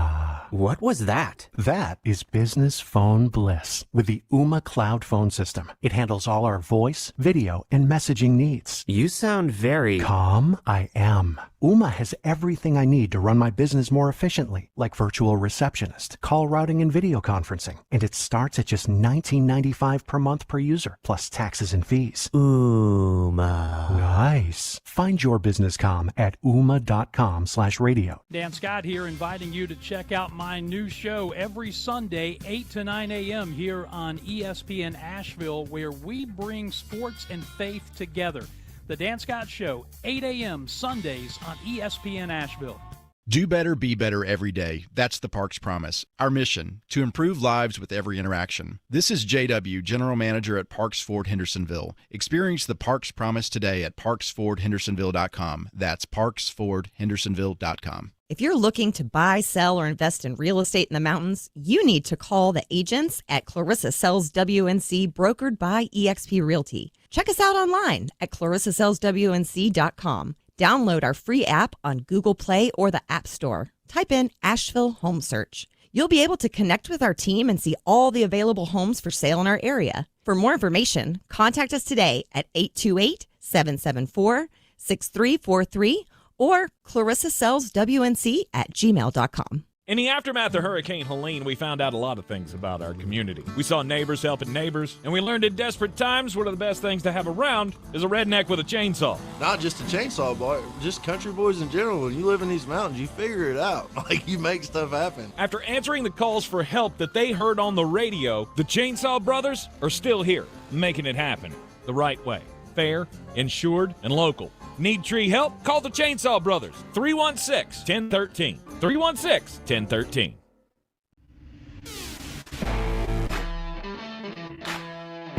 The Sportsocracy. What are you people?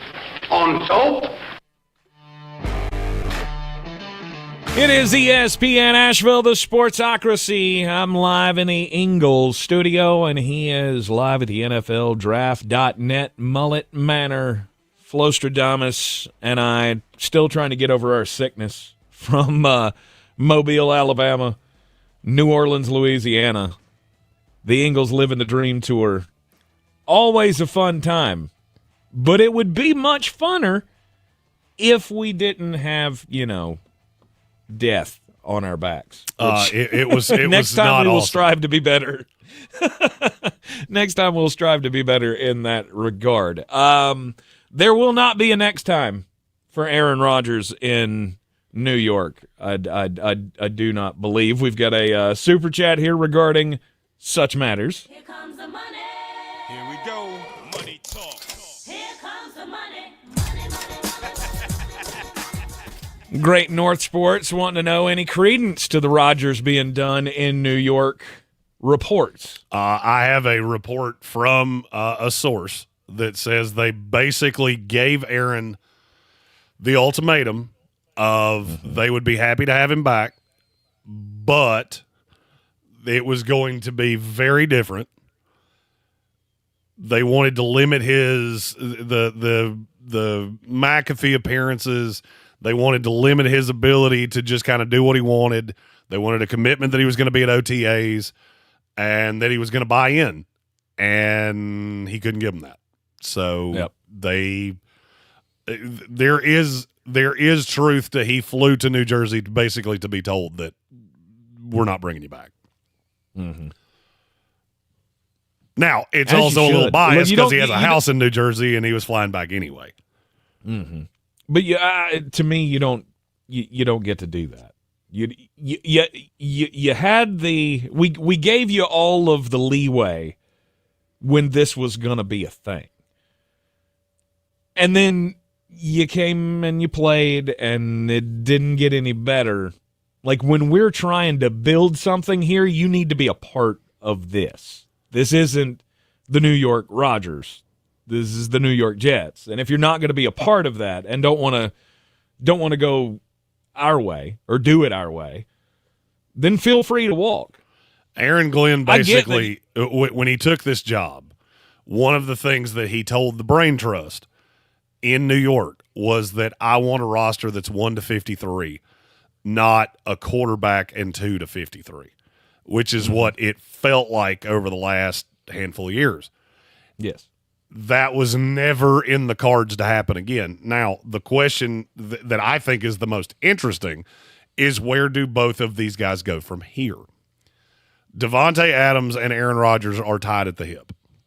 Devontae wants to be on the West Coast. The problem is there's not really a landing spot that makes a whole lot of sense other than the Raiders, and I'm going to go ahead and tell you that ain't happening again. Mm-hmm.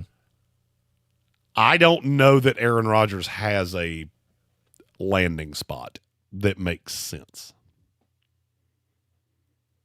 Not on the West Coast, he doesn't. There's certainly not one on the West Coast. I'm not sure there's one, period.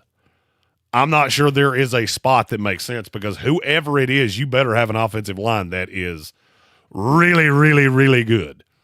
Mm-hmm. Eamon Report just asked, fact or fiction, Rodgers doesn't play in the NFL in 2025. I'll say fact. I'll say fact. I don't see who's going to line up to do it.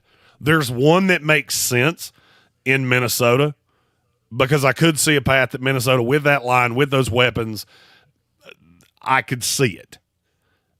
I don't think they're going to go down that path. I don't think they want to go down the Devontae Adams path. I think they're good with what they have. I just don't see one that makes any sense. You have one shot with Aaron Rodgers. This doesn't go beyond this year. If I'm a team considering bringing in Aaron Rodgers, I have to make sure that I have everything else buttoned up, because I don't know what kind of madness he's going to bring. I mean, I know what kind of media circus he's going to bring, but I mean, to my locker room. I don't know what that's going to do. It's a huge risk to take for a team that's already good. And the Minnesota Vikings were, 14-3 this year? Yes. Better than anybody thought that they could be. Nobody aside from Jeremy ever believed that Sam Darnold could perform the way that he did this year. And he's going to get a bag. And just know this. Tomorrow's our last show of this week that is on the ESPN radio waves. Tank and we need a sleepies. Yeah, as evidenced by by Sputum Jerry there. We need some rest. We're dead. I will be doing a lot of draft content. I'll be doing a lot of off-season content. I will be doing lives every day. Tank needs some rest. I got a little bit of that over the weekend. He did not. He had to help his sister move. Yeah. Which, congratulations to them, by the way. It was awesome. Yeah, you're a better brother than I would be. I don't have any siblings, so for me, that would have been you need to call College Hunks right now, because they do great work. Yeah, my sister and her husband, they lost their house out in Clyde, and they finally got into an actual home this weekend. And it was a great moment of kind of healing. My sister broke down at one point crying because she thought that she was in a position where she was not going to see any of her stuff get out of storage for a long, long time. So the fact that they're actually in a house now was a huge moment. I was happy to be able to help with that. Wish I could have rested a little bit, but it's worth it. It's worth it to see the smiles on the faces. Anyhow, And then yesterday with the Super Bowl last night, and it's been a whirlwind. But well, man, and it's not over yet, because 2 weeks from today, we will be headed to Indianapolis, Indiana. Yeah, it's only 2 weeks away. Yep. I had that weird realization when I started doing content schedules, and I went, oh, bother. That's just right there. Mm-hmm. Right there. And we will be live for all of that. Yes. Oh, it's a lot. Can we just take 2 weeks off? Can we just? We'll see y'all back in the combine. We'll see you in 2 weeks. No, we got a lot of NFL draft this season issues and rankings and all the things to get into before we get down that path. Remind everybody, NFLDraft.net for at ESPN Draft Nerds, best rankings, profiles, all of that, NFLDraft.net. We'll be right back here on ESPN Asheville. This is your Exergen Temporal Scanner weather forecast on ESPN Asheville. Partly sunny and cool out here this afternoon. High temperatures, low part of the 50s. Increasing clouds tonight, late night showers, mid-50s. Rain and colder for us as we head through midweek. High temperatures tomorrow right around the 40-degree mark. We're in the low to mid-40s on Wednesday with rain. Scattered mainly morning showers Thursday, otherwise partly to mostly cloudy skies and milder. Afternoon highs Thursday, mid part of the 50s. I'm meteorologist Ken Boone at the Weather Channel. This report is sponsored by Bojangles. It's bow time. It's bow time. Bojangles' new chicken rice bowl is bold from the bottom up with a base of dirty rice, Cajun pintos, grilled chicken or supremes, and a sprinkle of cheese. Like it hot? Add a dash of Texas Pete. Head to Bojangles and try the new chicken rice bowl for a limited time. It's bow time. Some people just know they could save hundreds on car insurance by checking Allstate first. Like you know to check your sunroof is closed first before driving through the car wash. Whoa, whoa, whoa, whoa, whoa, whoa. Oh, no. Wait, whoa, whoa. Yeah, checking first is smart. So check Allstate first for a quote that could save you hundreds. You're in good hands with Allstate. Savings vary. Terms apply. Allstate Fire and Casualty Insurance Company and affiliates, Northbrook, Illinois. Want to play a game with me and Dad? Mommy's not feeling good. You need to vaporize that cold. Vaporize? Yeah, with DayQuil VapoCool. It's DayQuil plus a rush of Vicks vapors. Whoa. Come on, honey. Let's let Mommy rest. You guys are amazing. And so is DayQuil VapoCool. DayQuil VapoCool, the vaporizing daytime coughing, aching, fever, power through your day medicine. And to vaporize sore throat pain, try Vicks VapoCool drops. Use as directed. Keep out of reach of children. For live radio to have lyrics, that's amazing. You guys outdid yourselves. Join the millions already on the new and improved iHeartRadio app. Can I give it 6 stars? Find your new favorite feature on the iHeartRadio app today. iHeartRadio. It's the moment you dream of. The moment you work for. Train for. Run wind sprints when nobody's watching for. The moment when hours of gym time, court time, prep time, all culminate into this time. The moment when millions of bounces, blocks, and boards all add up to this. Your moment. Ingalls, we're with you every step of the way. This is J.W. Whitley, General Manager at Parks Ford, Hendersonville. I would like to introduce you to some of our very own Parks Community Heroes, like Jeff and Chris, who led a fleet of Ford commercial vehicles throughout the night, delivering supplies with emergency services to all corners of the county and first responders.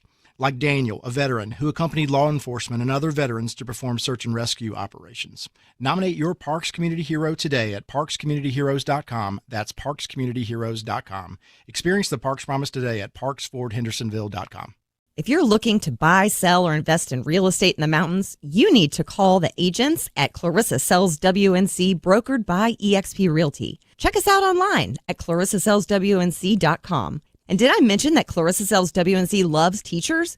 We love teachers so much, we're giving back 25% of our commission at closing. For more information, contact us today at 828-774-6343 or clarissasellswnc@gmail.com.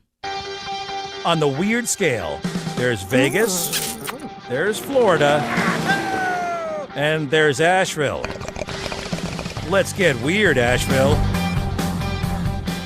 Back in the Sportsocracy on ESPN Asheville, and we've got an update, Jeremy, on the guy in the UK who lost 8,000 Bitcoin. You remember this story? The guy, he had 8,000 Bitcoin in a hard drive, and during a spring cleaning episode in 2013, his business partner threw the bin out that had the hard drive in it.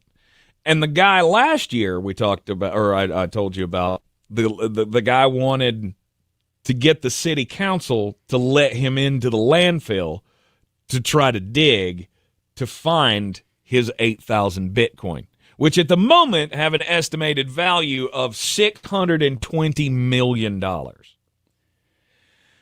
The story has changed a little bit now, or I guess it's evolved a little bit now, because they told him no, that they couldn't let him in because of the permits and things, and that, disturbing the ground in a massive excavation product would be against their environmental permits and things. But then just a couple of months ago, the city announced that they're going to be closing that landfill in 2025 at some point. So now this guy's trying to get investors together so he can buy the land to try to find his 8,000 Bitcoin that now sit, below, what did they say, 350,000 tons of waste out in South Wales. He offered at one point to give the council $10 million if he was able to find it. I'm curious to see if anyone's going to let him put a bid in on this property, and if they ever let him go looking for that. I mean, I personally, here's my question: why does the city not just go find it and then sell it to him? That's a great point. Hey, we found your hard drive, goober. Nice Green Day sticker on it, you loser. Green Day. For $200 million, we'll sell it back to you. Yes. Oh, that's blackmail. Well, you're the dum-dum that threw out $600 million. You ever heard the phrase, a fool and his money are soon parted? Yep. I believe this should be on the pamphlet. How much are you willing to go to buy this property, though? For $600 million? What would be enough? Yeah, what would be the price? Like, would you pay $200 million? For $600 million. Just to get it? Just for the prospect that you might find it. That's the thing. You don't know that you're going to find it. I would crawl on my hands and knees through a mountain of filth with my two ex-wives as my search partners. And I would do it with a smile on my face. Oof. Don't care. $600 million. Do you realize how much stupid I can do with $600 million? Whew, I can do bad all by myself. Let's go. It's going to be a massive investment, and I'm with you. I don't know how the city hasn't found this themselves. My story is about Valentine's Day. I am not the biggest proponent of this holiday, because I think it was created by Hallmark to make men look stupid. Mm-hmm. And a lot of our male counterparts do a pretty good job. But there is a company in California that is trying to make it easier this year for you to do something magical for your spouse. The company is called Hot Air Fun. Find them online, hotairfun.com. They have a Mile High Club package for their hot air balloons, where you go up in a split cabin. The pilot is in his cabin. My camera will not stand still. I don't know why. It's driving me nuts. It's been doing it the whole show. The pilot stays in his cabin. There is a privacy screen on one side, and then there's a room in a hot air balloon where you and your betrothed can join the Mile High Club in a hot air balloon. I'm just going to read you some of the perks that you can potentially get. Okay. The special tour package includes champagne, juice, or a mimosa toast, and a selection of individually wrapped breakfast items. It's an hour long over the California wine country. But that's not all. There are also free digital souvenir pictures. No. Oh, no, I'm not done. No. I'm not done. A complimentary celebratory banner, a commemorative flight certificate, and 2-for-1 wine tasting vouchers to local Temecula wineries. Mm-hmm.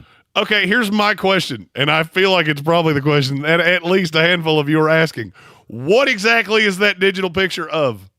Where in the event is this kind of like a roller coaster where they catch you right as you're going over the falls? That's where my brain went. Also, what does the complimentary celebratory banner? What does that say? Because I have a few ideas, many of which I cannot say on this show. Yes. It never ceases to amaze me. Some of the marketing ideas that people come up with never cease to amaze me. This is definitely one that I never would have thought of. Never would have thought, hey, let's just take people up in a big old wicker basket and let them get it on at 30,000 feet. Here's no, the thing. Thank you. Here's the thing. I'm 300 pounds. Well, I'm 270 now after the Great Plague took away 10% of my body mass. But I'm still 6'5". All right, so 6'5", 270, if you're trying to put that into, I don't know, a tangible, I am roughly the same size as Derek Barnett that used to play edge for the Eagles. Mm-hmm. Wicker is not a fat man's friend, and I don't know. I mean, do you have to wear your grippy socks? Because wicker, it's a slick. It's not easy to get the traction that you're in need of. No. I mean, to me, this just sounds horrible. Yes, absolutely. I would love to hear how somebody sells this to their better half. Hey, honey, I got a gift, and I think you're really going to love it. And it is the gift of me at 30,000 feet. How's that sound? And what do these cubicles look like? Like, how much space are we talking about? I mean, I've never been in a hot air balloon basket. I've been close enough to see it, and those aren't very big. So you're telling me that there's like a partition between the dude driving it and where we're supposed to do the thing. I don't see the benefit for this. I really don't. Yeah, I don't think you're making much money on this idea. No. I think you'll make plenty of money because there'll be a lot of dudes that go, my wife would love this. This is a gift that is truly for both of us. No, it is not, Dwayne. No, it's not. Trust me, she's not looking forward to this part of the event anyway, and it sure as hell ain't a gift. All right. The only way this is a gift is if you give it to her and she gets to experience this with somebody else. That might be a gift. But Patrick Holt, by the way, he has it exactly right. The banner is just an old school calculator face with 8,008,135 on it. If you grew up in our era, you know what that spells. We know. All right, we got a super chat from Curtis Davis. Here comes the money. Here we go. Money talk. Here comes the money.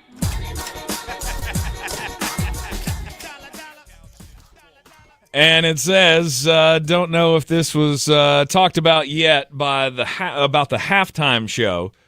Say what you want about rap music, whether you like it or not, but Kendrick's trolling in the finale with Drake was chef's kiss fantastic. It was.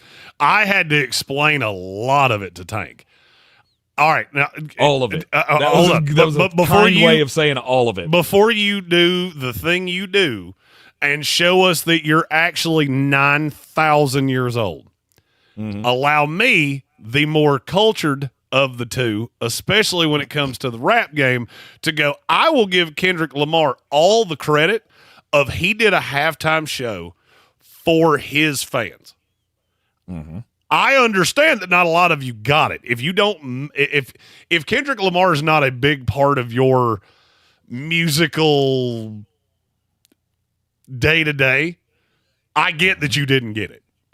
I love him, and I think he is. Tank's derision of this drove me absolutely crazy for the entire lead up to this, and I had a funny feeling that this is how it was going to go, and he was going to have litany of non-rap guys that were going, oh, it was terrible. It was awful. I hated all of it. Well, here's the thing. Those of us that love Kendrick Lamar, and especially those of us that hate Drake, which I loved every second of it. I went back and watched it again this morning just because I thought it was that good. It was an absolute masterclass. Now, do I understand why you didn't like it? Yes, I do. I don't agree with you, but I get it. And now I will ask the question that I'm going to give Tank Spencer the total license. You get to book Super Bowl 60's halftime show. Who is it? Yeah. Oh, we're throwing it back old school. We're going Ice Cube. I mean, if we're doing hip hop, let's do some classic hip hop or so, because we're going to L.A., right? Isn't the next one in L.A.? In San Francisco. Oh, it's in San Francisco. L.A.'s the next year, then Atlanta's the following year. Yeah. And I'm not going to lie, I kept looking at that schedule going, that means I don't have another 13 days away from my house for 3 years. Good. We don't have to do this back-to-back anymore. And I don't have to make a 13-hour drive on the end of it because Atlanta's only 3.5 hours away. Right.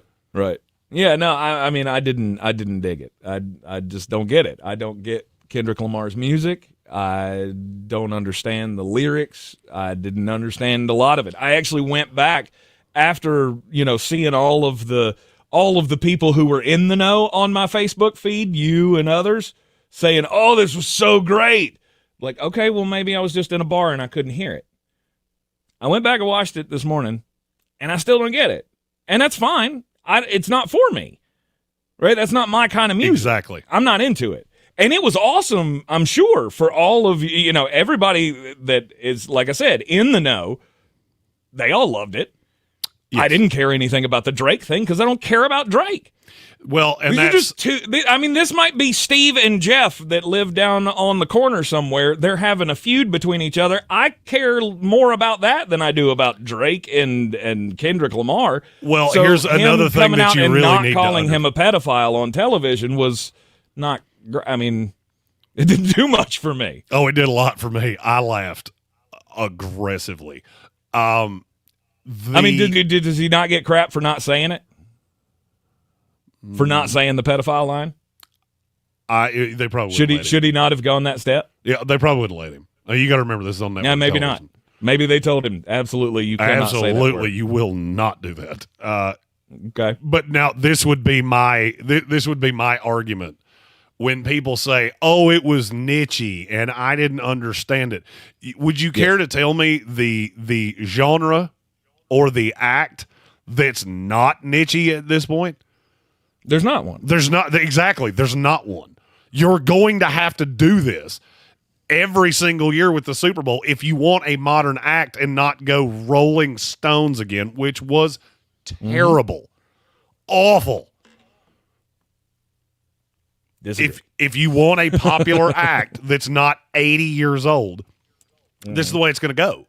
Now, what do I think it will be next year? I think you're going to get Luke Combs and Morgan Wallen next year. That's where my head went immediately when I saw San Francisco, is that makes a lot of sense. Because you go hip-hop this year, and then you go very much the opposite way next year. The reason I said that's because there's not... Well, why would they do that? They haven't done that. What do you mean they haven't done that? Right? No, they haven't done that. They haven't given us anything that's and they haven't given us anything that's country or rock in a long time. We've been doing this for a while. We went with the Dr. Dre one. That was awesome. Everybody from my generation dug it. Then we did Rihanna.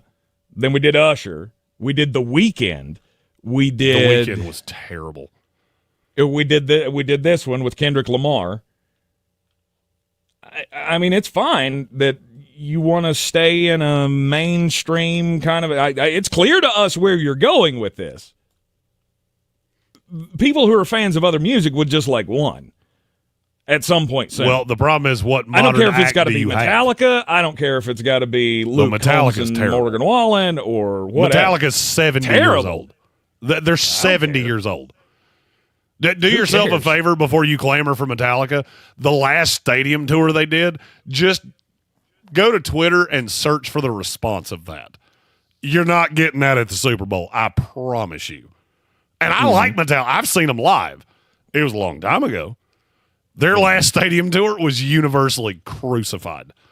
These dudes are too old, they cannot move, and they sound like trash. That's the problem, is that name me a popular rock group right now. There's not one. Exactly. Rock there is nobody in that lexicon. It's all throwback. That's the reason that I think it will be Luke Combs and Morgan Wallen, because that is the one act that is pretty universally loved. Not for non-country people, I get it, but they have an actual crossover into pop, because there are a lot of pop fans that listen to Morgan Wallen. I don't think Luke could get it by himself. It's too country. We haven't done a country. Who was the last country act we did at the Super Bowl? Have we ever done a country act at the Super Bowl? Shania Twain. That was a billion years ago. Exactly. Oh, God. It's been a long time since just that looking sector back of the music world has anything to Shania Twain was be proud about in a Super Bowl. That was in 2003. But this is why you have so many people that say, why are we doing this again? Because this is now the 50th year in a row, it feels like, that you've given me nothing that I care about. You've tried to give me Beyonce, which I didn't care about. And I'm not speaking for myself personally. I'm saying these, the people who are not hip-hop fans, they don't ever get anything out of the Super Bowl, it appears. The last time they did was when Aerosmith showed up with Britney Spears, which, again, was 20 years ago. At least. So, I mean, this is how it works, right? Jay-Z, he runs this, right? Doesn't he run the halftime shows? Rock Nation did it this year. He doesn't do it every year, though. I feel like he's done it a few years in a row. He has. And you're just not getting it. You're not giving that segment of the fan base anything to care about. Right? You didn't even bother bringing in somebody that we knew other than Serena Williams to this one. And if you didn't know that was a thing, congratulations, I'm right there with you. Well, I didn't find out till today that the Serena Williams thing was supposed to be like an Easter egg, shot at Drake. I don't care about those things. You also have to remember, they're not steering this to you. You're 40-something years old, going on 70. They're trying to get younger viewers. That's everything. It's what it's all about. Just don't expect the older generation not to be mad about it. Yeah, that's all I'm saying. The problem is that we just don't care, because you don't turn televisions off. Kids do. That under 30 crowd, they'll turn the television off and not turn it back on. And so that's why you wind up with younger demographics like that. Apparently so. Maybe one day we'll get another Super Bowl that we care about. But it didn't happen last night. Tank can't wait for that Eagles halftime show that 4 people are just clavering for. It'd have been way better than last night. You're in the Sportsocracy, and this is ESPN Asheville. So the body knows that it needs to heal itself, but it Clear. Concentrate it and target it into just one area. So that's where we come in. By we, Dr. Ashley Caravelli means the nation's leader in regenerative medicine, QC Kinetics. We put in those treatments, then it sends out like little signalers to your body. We're able to make the body focus on the areas that need the most healing. QC Kinetics has gathered brilliant medical minds like Dr. Caravelli and Dr. Mitchell Shinecup, a pioneer in the field of regenerative medicine, to lead the way in these innovative pain treatments. So at QC Kinetics, we have a whole team working nationwide with cutting-edge research to reach our patients and treat them and know that surgery is no longer their only option. The consultation is free. Find out if you're a candidate. Call QC Kinetics today. Call QC Kinetics, 828-333-9517. That's 828-333-9517. 828-333-9517. I'm Mark Starling, and this Medical Minute is brought to you by Haywood Regional Medical Center. Your health means everything to you, your family, and your community. And every minute matters when an emergency puts your health at risk. That's why it's so important to get to the hospital and get the care you need as soon as possible. The emergency department at Haywood Regional Medical Center provides quality care and even higher levels of emergency heart care found in their accredited chest pain center for just that added peace of mind. 24 hours a day, 7 days a week. Remember, when an emergency strikes, don't make your health wait. Get to the hospital as soon as you can and get the care that you need now at Haywood Regional Medical Center. Continuing a long-standing tradition of excellence, Haywood Regional Medical Center offers a comprehensive array of services. For more information and to check average ER wait times, visit myhaywoodregional.com. That's myhaywoodregional.com. This has been the Medical Minute, brought to you by Haywood Regional Medical Center. With Progressive's Name Your Price tool, you get coverage options based on how much you want to pay for car insurance. And then you decide how to spend the rest of your money, because you're in charge. And right now, you're going to pay for groceries. But you decide what groceries. Just keep in mind you're running out of dishwashing soap. But you decide if you're going to buy that soap. Just those dishes won't clean themselves, will they? Remember, with Progressive's Name Your Price tool, we'll help you find coverage at a fair price. And then you're in charge. Progressive Casualty Insurance Company and affiliates, not available in all states. Price and coverage match limited by state law. This is J.W. Whitley, General Manager at Parks Ford of Hendersonville. Our purpose, to improve lives with every interaction. Nominate your Parks Community Hero today at parkscommunityheroes.com. Like Trent and Doug, whose first instinct was to fill their trucks with supplies and drive to the hardest hit areas in those first hours. Like Eric, who hosted the football team to support their neighbors and begin the cleanup efforts. Nominate your Parks Community Hero today at parkscommunityheroes.com. That's parkscommunityheroes.com. Experience the Parks Promise today at parksfordhendersonville.com. It's the moment you dream of, the moment you work for, train for, run winged sprints when nobody's watching for, the moment when hours of gym time, court time, prep time, all culminate into this time, the moment when millions of bounces, blocks, and boards all add up to this, your moment. Ingalls, we're with you every step of the way. Rapid radios are instant push-to-talk walkie-talkies offering national LTE coverage and no subscription ever. Perfect for instant contact with an aging parent. For a limited time, go to rapidradios.com and you'll get an extra 60% off, free UPS shipping, and add code RADIO for an extra 5% off. Oh, could this vintage store be any cuter? Right? And the best part? They accept Discover. Accept Discover? In a little place like this? I don't think so, Jennifer. Oh, yeah, huh? Discover's accepted where I like to shop. Come on, baby, get with the times. Right, so we shouldn't get the parachute pants?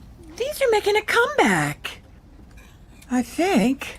Discover is accepted at 99% of places that take credit cards nationwide. Based on the February 2024 Nielsen report.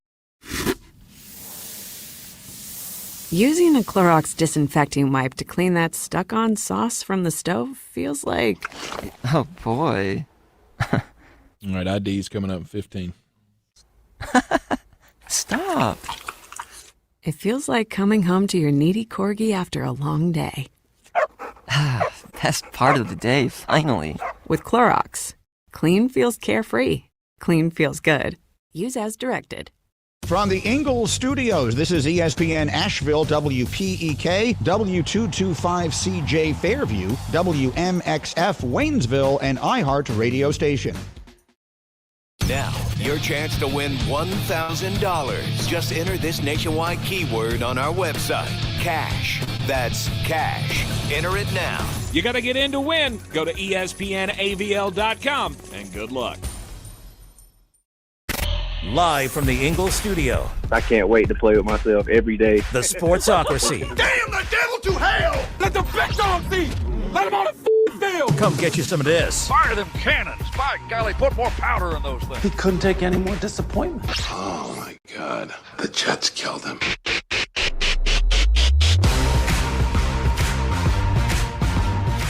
We're back in the Sportsocracy on ESPN Asheville, 92.9 FM, 880 AM, 1400. It is an overreaction Monday after Super Bowl 59, one of the biggest beatdowns in Super Bowl history that we've ever seen. And in fact, it was the biggest. There's no denying that 40-6 is the worst score that we've ever seen. Just so happens that they tacked on a couple of touchdowns and a couple of extra points, a couple of two-point conversions, did the Kansas City Chiefs to try to make that look respectable, but you really didn't. It's created a whole lot more questions than ever before about Andy Reid and Patrick Mahomes. I think I would be remiss if I didn't point out you seem to be forgetting 52-17. That was Dallas and Buffalo the first time. 55-10, San Francisco beat Denver. 42-10, Washington over Denver. 46-10, Chicago over New England. 34-7, that was the Ravens and the Giants. That was the one I was trying to find. I remember that one quite specifically. Uh-huh. Look, we went through a 43-8, Seattle over Denver. We went through a nice era where we had a lot of good competitive Super Bowls. Last night was just not one of them. That was not.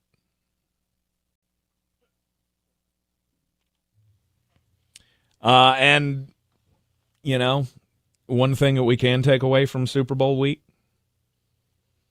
Jameis Winston, he is the character that I think we all thought we were getting when Cam Newton retired. He is so much better than Cam Newton. I ran into Jameis at the opening night festivities on Monday. I saw him, and I went, is that Jameis Winston? Why is Jameis Winston? Okay. He wound up next to me at the podium with Andy Reid, and he chucked a dub cookie right over my shoulder. I mean, like, literally, I heard it go whizzing by my ear. He is infinitely more entertaining than the vast majority of media to me. Yes.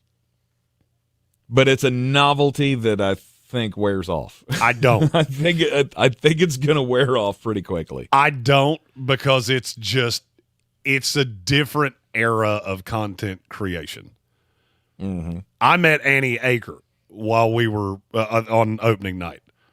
First of all, she is absolutely lovely. She is one of the nicer people I've ever met. She was talking to every person that came up to her. And you see what her shtick is. There is a path for Jameis to do something like that on a national scale. I have routinely said, I think Jameis should be hanging up the whole, hey, I'm going to keep playing football. Nope, that's where your future is, my friend. Buddy, that's your future, because you're way gooder at that than you are at playing football. He is very entertaining. We'll give him that. Did you see the clip of him and Bert in the suite? And he was talking to Bert Kreischer about, have you ever returned a punt before? He said it's the most terrifying thing on the planet. And in Jameis Winston's words, it's like you're staring at the moon and then 11 ostriches are chasing you and you've got a piece of corn on your chin. And I went, how many drinks have you had tonight, yeah, Jameis? I mean, look, Bert's response was classic, because it's the classic Bert of, he just does that wide-eyed, silent laugh. Like, what are you talking about? What right did now? you just say? Like, And his only response, his only response was, "I had not thought of it that way. I had not thought of it that way at all." No, that's definitely different. And then the look on Jameis Winston's face when Bert Kreischer told him that Johnny Cash had been disemboweled by an ostrich. He went, "You may want to Google that, but I think it happened." Like, what are we even doing right now? Look, but apparently this is the content that we need. Oh, for sure. It's so much better. Look, I saw a lot of national guys, and I get it. You're a stuffy newspaper guy. There was I didn't Google who this guy was. I've seen the face. He was an older guy. He was going podium to podium, and he had his little notepad, and he had his little tape recorder, and I'm like, Grandpa, okay, we need to get you with some times. And he was sitting next to me in the media workroom. Mm-hmm. And I was just watching him feverishly going through his tape recorder notes, and I'm sure he had a story of some kind to write. That looks terrible. Like, all of that looks awful to me. That is a terrible life. Old school reportering right there. That's a terrible life to me. There were two younger guys, and now this is the exact opposite. I wound up next to these guys a couple times too.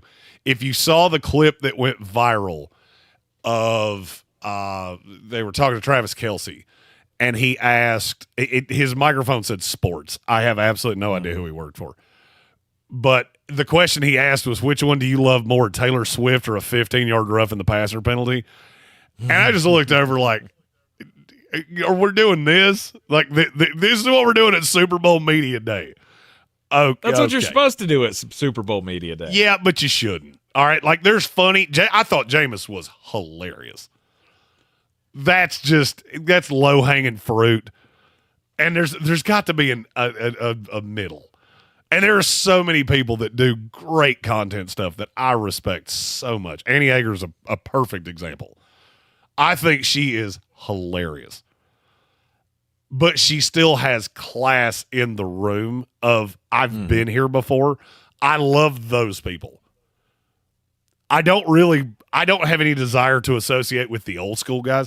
I mean, you can learn a lot, but I'm not a reporter. And I have no desire to be a reporter. That life it gives me the angina. I can't imagine doing that. It is a different kind of life. And what's the right way to say this? I'm just saying the times haven't really kept up with a lot of the old school way of doing stuff. Right? You got these guys that have been around forever, and they're worse at technology than I am. And so you still got guys out there getting sound the old ways, still pushing the pavement. It's cool to see them still do it. But when you have so much new media that's involved, that legacy media thing, that historic media thing, it's so out of date. It's archaic. It's an archaic way of doing things. And the two will never understand each other. I mean, you and I are new media. We do things in a very different way than the average radio guys do. I think that's one reason that many of them ignore us, like we're just not even there. Like, we don't do stuff like that. Okay, and you don't have to. I'm not trying to change you. Just I thought it was one of the most cool experiences that you can have. Because I've never been able to I've never been able to see the opening of a Super Bowl and go, I was standing on that field 5 days ago. Yeah. I was standing right. So when Harry Connick Jr. did his little opening diatribe, I looked at Tank and I said, I was standing exactly where he is. Mm-hmm. Right on that spot, because I remember that spot on the field. And that was very cool to be around all of the events, all the festivities. I mean, look, and I got to say this. We haven't said this yet in 2 hours and 13 minutes of live radio. New Orleans should host way more stuff. That is a really cool city. Some of the nicest people I think I've ever dealt with. Mm-hmm. There were no jerks. We would get in Ubers, and drivers were invariably asking where we were from. They would give us advice on restaurants. People were stopping in the middle of the road to let us cross. We had a gigantic wagon that had a lot of our equipment in it. And I never moved that thing that somebody didn't stop in the middle of the street and wave me across. Like, you're going to struggle to get across the street with that thing, so I'm just going to stop right here and let you do it. It was a great experience, much like our experience in Detroit. It reminded me a lot of Detroit. I hear all of the things. Mm-hmm. I hear all the bad things, and everybody says, "Oh, you better be careful. Oh, you're going to Detroit, you better be careful. You're going to New Orleans, you better be careful." And then when we got there, well, I mean, granted, it was special times. Oh, for sure. The NFL draft is a special time. The Super Bowl is a special time. And there, we said it all week long, there was no safer place to be in America, I don't think, last week than New Orleans, Louisiana, where there were 700 battalions, it felt like, of, National Guardsmen or Homeland Security. Or we found out that New Orleans has like their own National Guard. I did not know that. It's called Troop NOLA. Yes. And it's like its own little force. I have never seen the amount of security. We met a guy on Bourbon Street that was from Greenville, North Carolina, and had gone to ECU, started his own private firm, and they had contracted out all of his people to just be extra security on Bourbon Street. Yep. And could not have been a nicer guy. We talked to him probably 15 minutes. And it was just shocking how everybody had a good time. I didn't hear anybody have anything negative to say about New Orleans. It was just a really good time. And is the game what we wanted? No. Look, there is nothing worse in media than retread Super Bowls, because you have to talk about the game so much. And when we just did this game a handful of years ago, it's hard to come up with new angles to talk about it. I heard a lot of people complaining about that. But New Orleans still found a way. They had something going on every single night. There were parties all over the place. It didn't matter where you went in the city.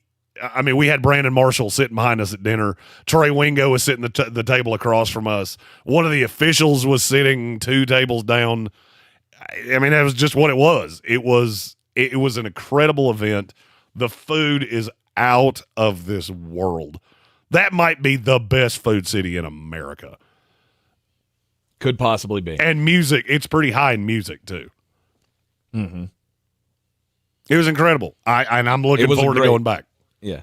It was a great trip. Highly recommend going to New Orleans. I'm seriously considering some kind of a summer trip to take the family down to New Orleans.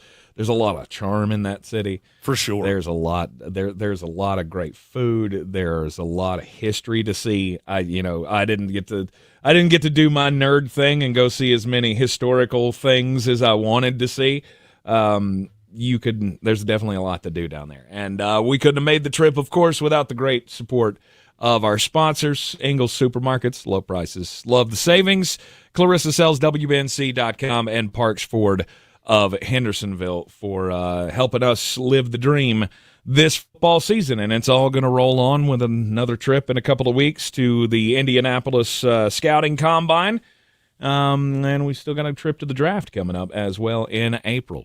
And the Sportsocracy. And then we got to lather up and figure out how we're going to top it next year.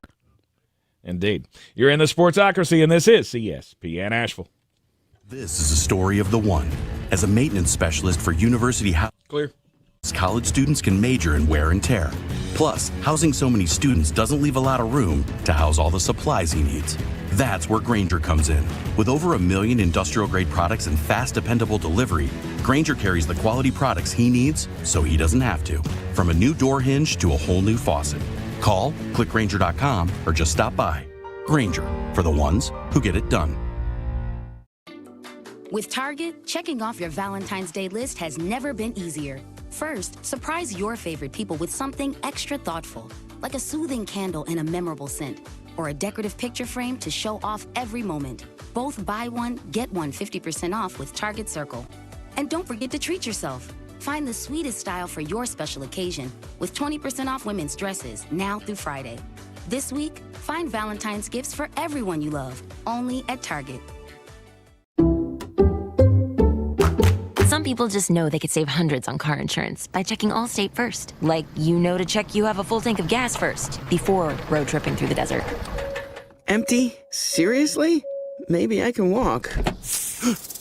Yeah, checking first is smart. So check Allstate first for a quote that could save you hundreds. Maybe I can't. You're in good hands with Allstate. Savings vary. Terms apply. Allstate Fire and Casualty Insurance Company and affiliates, Northbrook, Illinois. Using a Clorox disinfecting wipe on your coffee table this cold and flu season feels like...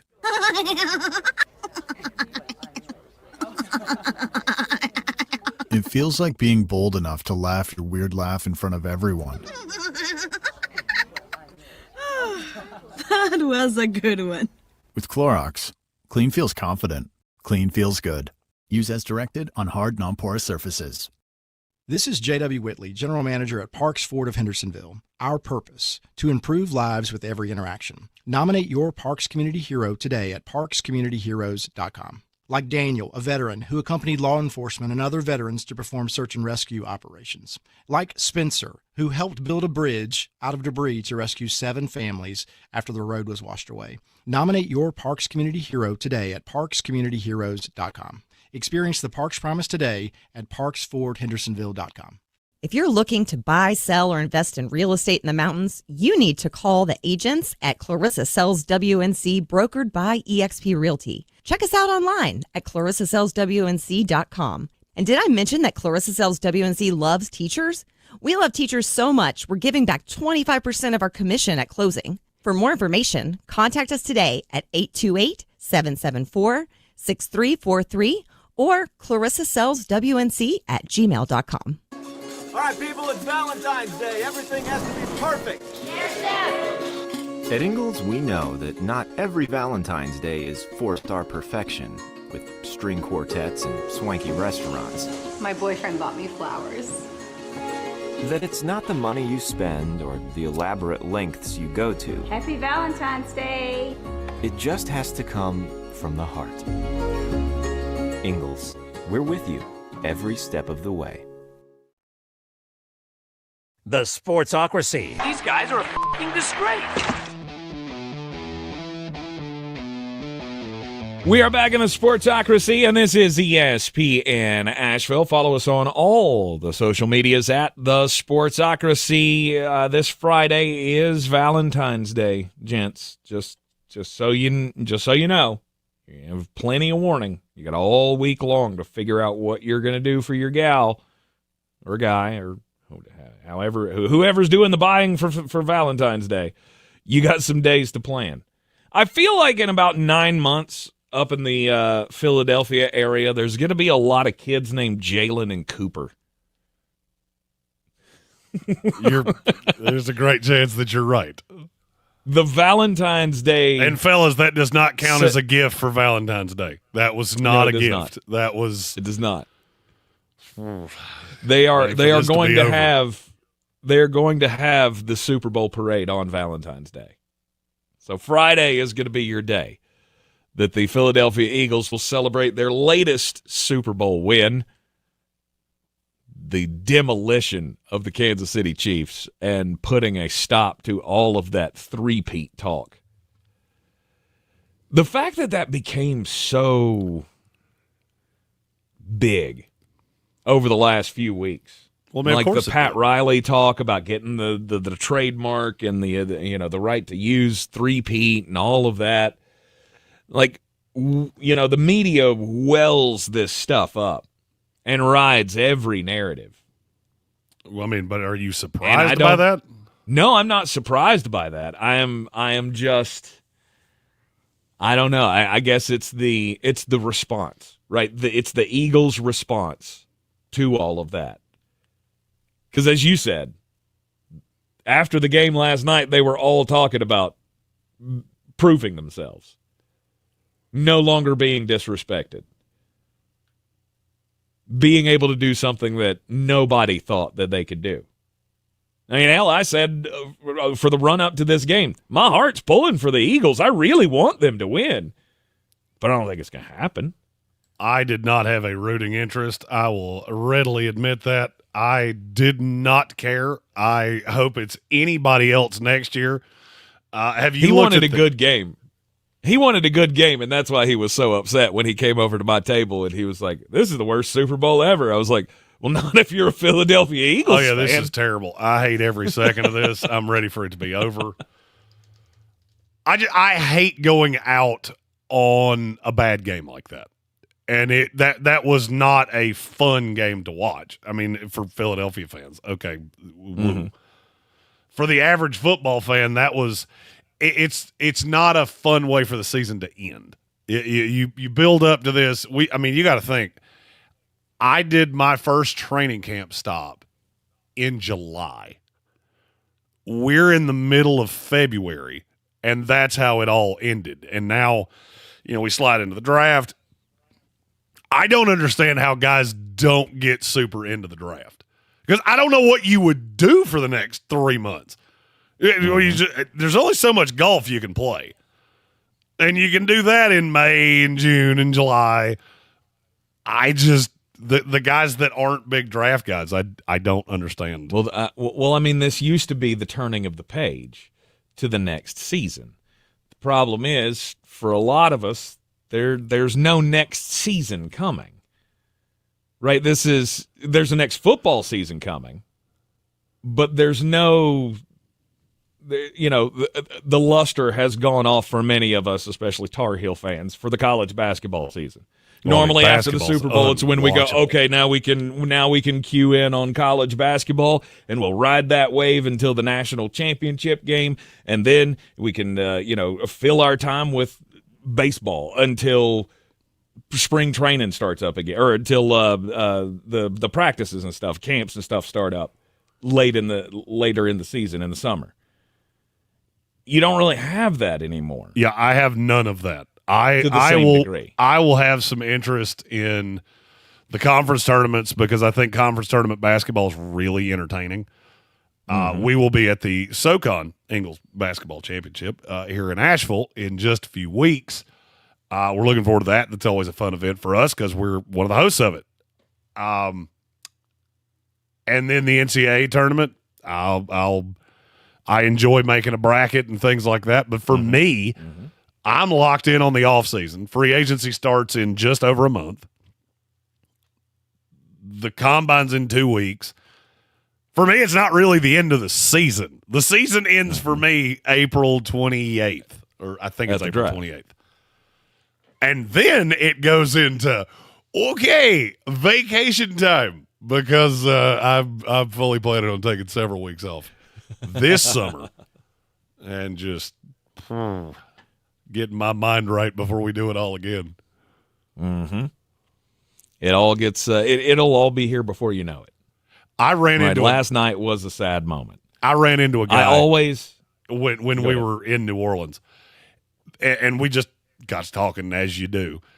He said, "I cover 5 sports." That's his whole year is tied into, and he was explaining to me when, after the Super Bowl, he moves into baseball, and then he does baseball and basketball for 2 or 3 months in the spring. And I'm just looking at that going, how do you keep all that straight? I know how much we do with college football and the NFL. I don't have the brain power for anything else. The NBA trade deadline happened while we were in New Orleans. I think 7 different times I went, when did he go to there? I thought he was in Washington still. Nope. No, he was not. It's hard to keep up. It's hard to keep up with these, these things especially when your heart's not in it like it used to be. And that's the way we've seen every sport go since, what's it been, at least the last 15 years? Every other sport has been losing audience share, and the NFL's only been growing. The NFL calendar keeps getting bigger and bigger, and the more passionate that we get about football, the more excited people get about the quote-unquote ancillary events, which is the way we all used to, or many of us used to view the draft. The draft and the combine and all of that, it was just like a fun little thing that happened in the off season. And then you showed up in time for the regular season to start, and hey, we got some new players. Here we go. Everybody starts off 0-0, right? It's all fresh. It's all new. But the off season never shined like it does these days. It did for me. It swallowed up every other sport. It did for me. I've always been really into the offseason. But see, to me, one of the most interesting things is really like today. I'm looking at Philadelphia, and I remember when Josh Sweat was drafted. I remember it like it was yesterday because it was the first year you and I did a draft together, and it was on Saturday. It was day 3.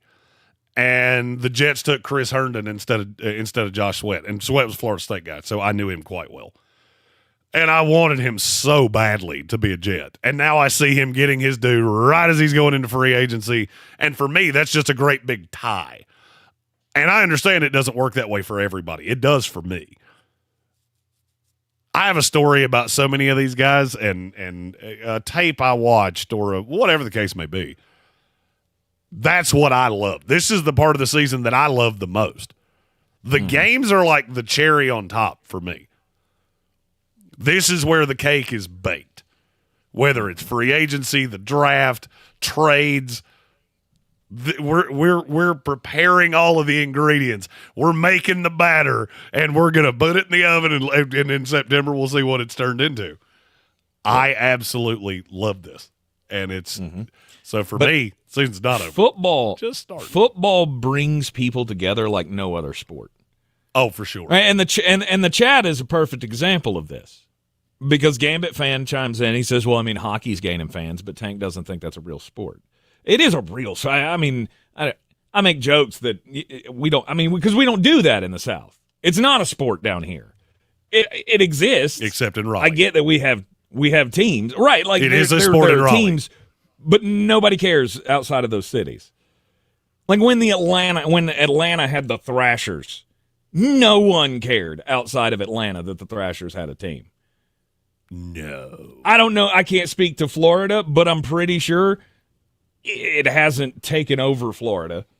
I mean, you got the Panthers, who were pretty good, and were in a Stanley Cup, and you got the Lightning that have been pretty good.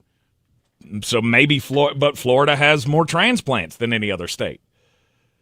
The Northerners brought their likes down there. Down here, we just don't do hockey. Well, I mean, and I don't know if you noticed this. I noticed it because I'm a people watcher to the highest extreme. Did you notice that there were a lot of media outlets in non-sports towns that were at the Super Bowl? I did not pay close enough attention. I talked to a lot of people because you were doing face-to-face interviews. I was going to get pictures, and I'd get a question in when I had the opportunity, and so I wound up back in the media room a lot. And I noticed that I didn't see a ton of cities that were NBA, NFL, Major League Baseball. They weren't represented very well. And I'm not saying they weren't there. I'm sure they were. But I found a lot of people like us that are from cities that we don't have a team. So we go to events. Not necessarily we're covering on site everything the Carolina Hurricanes do or everything the Atlanta Braves do, or we're in kind of a Bermuda Triangle there.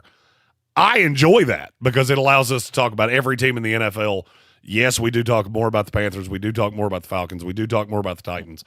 But we're able to do all 32 teams.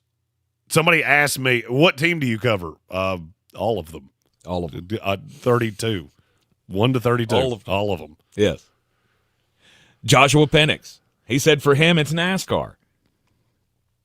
He says he loves the draft and free agency, so he's still invested in the NFL, but he turns some of his attention away from the football into NASCAR, which it gets me for a few weeks, and then I'm back to and then I'm back to forgetting that they race every week. We could play a really fun game of NASCAR driver or New Orleans chef, and I think I would fail gruesomely right now. Mm-hmm. I saw that the Daytona is Sunday. I had absolutely no idea.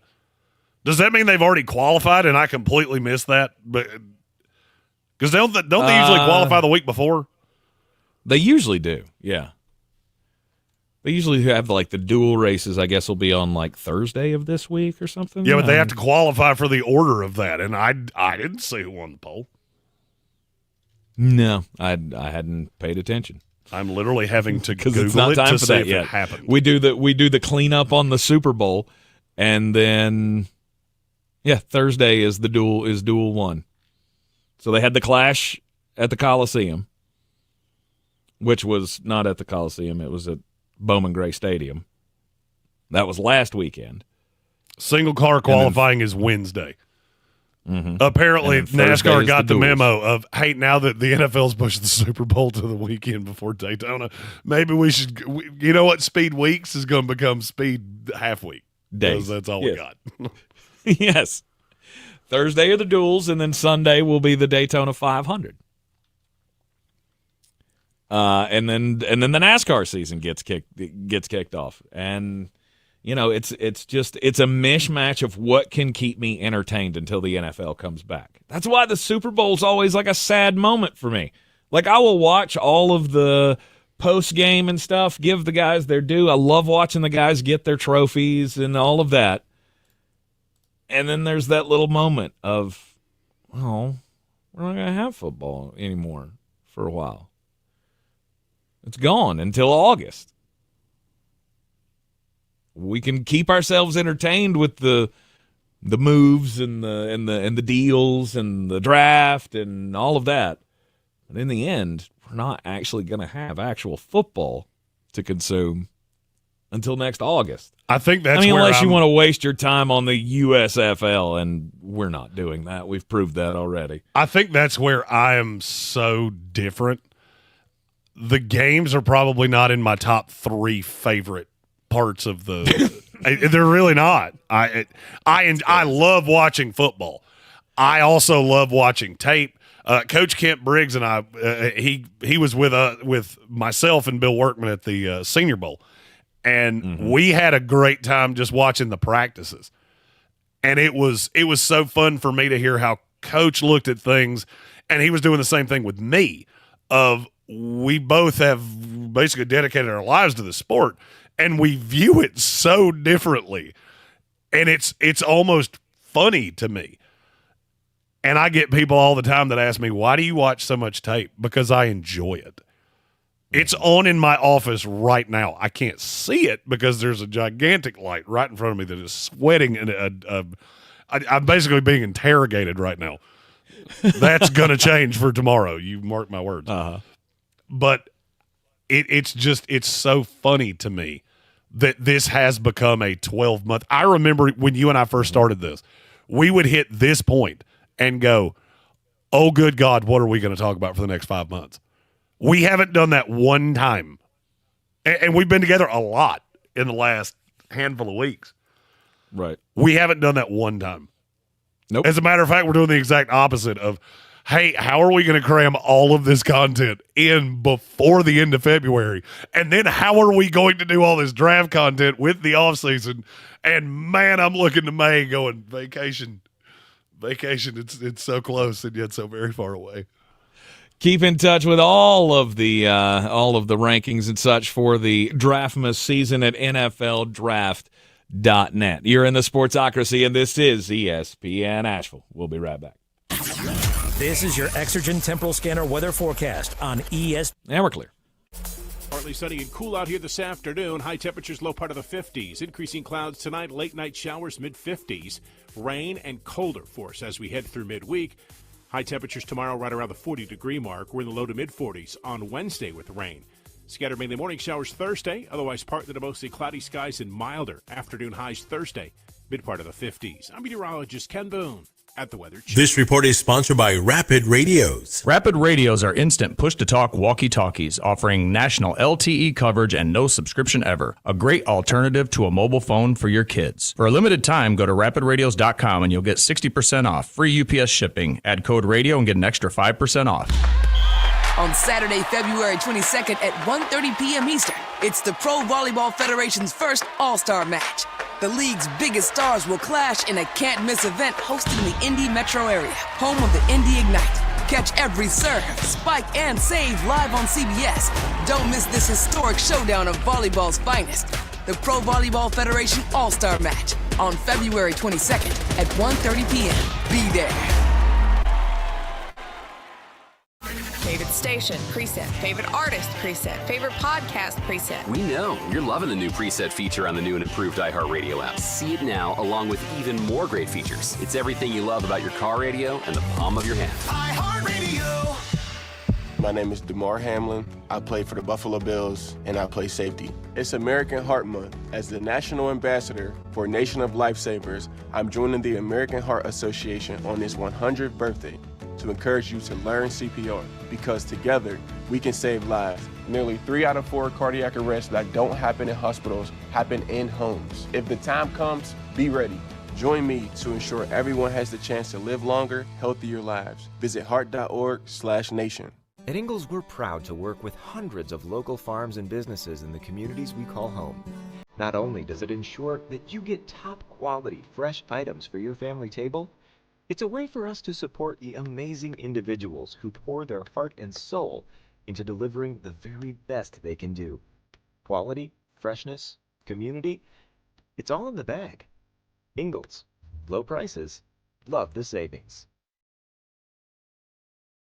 Mountain Graphics and Showtime Sports have teamed up under a new local owner to serve our community with the finest custom apparel and unique branded items at the best price. Mountain Graphics and Showtime Sports can customize whatever you, your team, or your local group may need with high-quality screen printing, embroidery, and laser engraving. Visit mtngraphicsavl.com or showtimesportsavl.com. That's mtngraphicsavl.com or showtimesportsavl.com for your local one-stop custom apparel shops. In the aftermath of Hurricane Helene, we found out a lot of things about our community. We saw neighbors helping neighbors, and we learned in desperate times one of the best things to have around is a redneck with a chainsaw. Not just a chainsaw, boy, just country boys in general. When you live in these mountains, you figure it out. Like, you make stuff happen. After answering the calls for help that they heard on the radio, the Chainsaw Brothers are still here, making it happen the right way. Fair, insured, and local. Need tree help? Call the Chainsaw Brothers. 316-1013. 316-1013.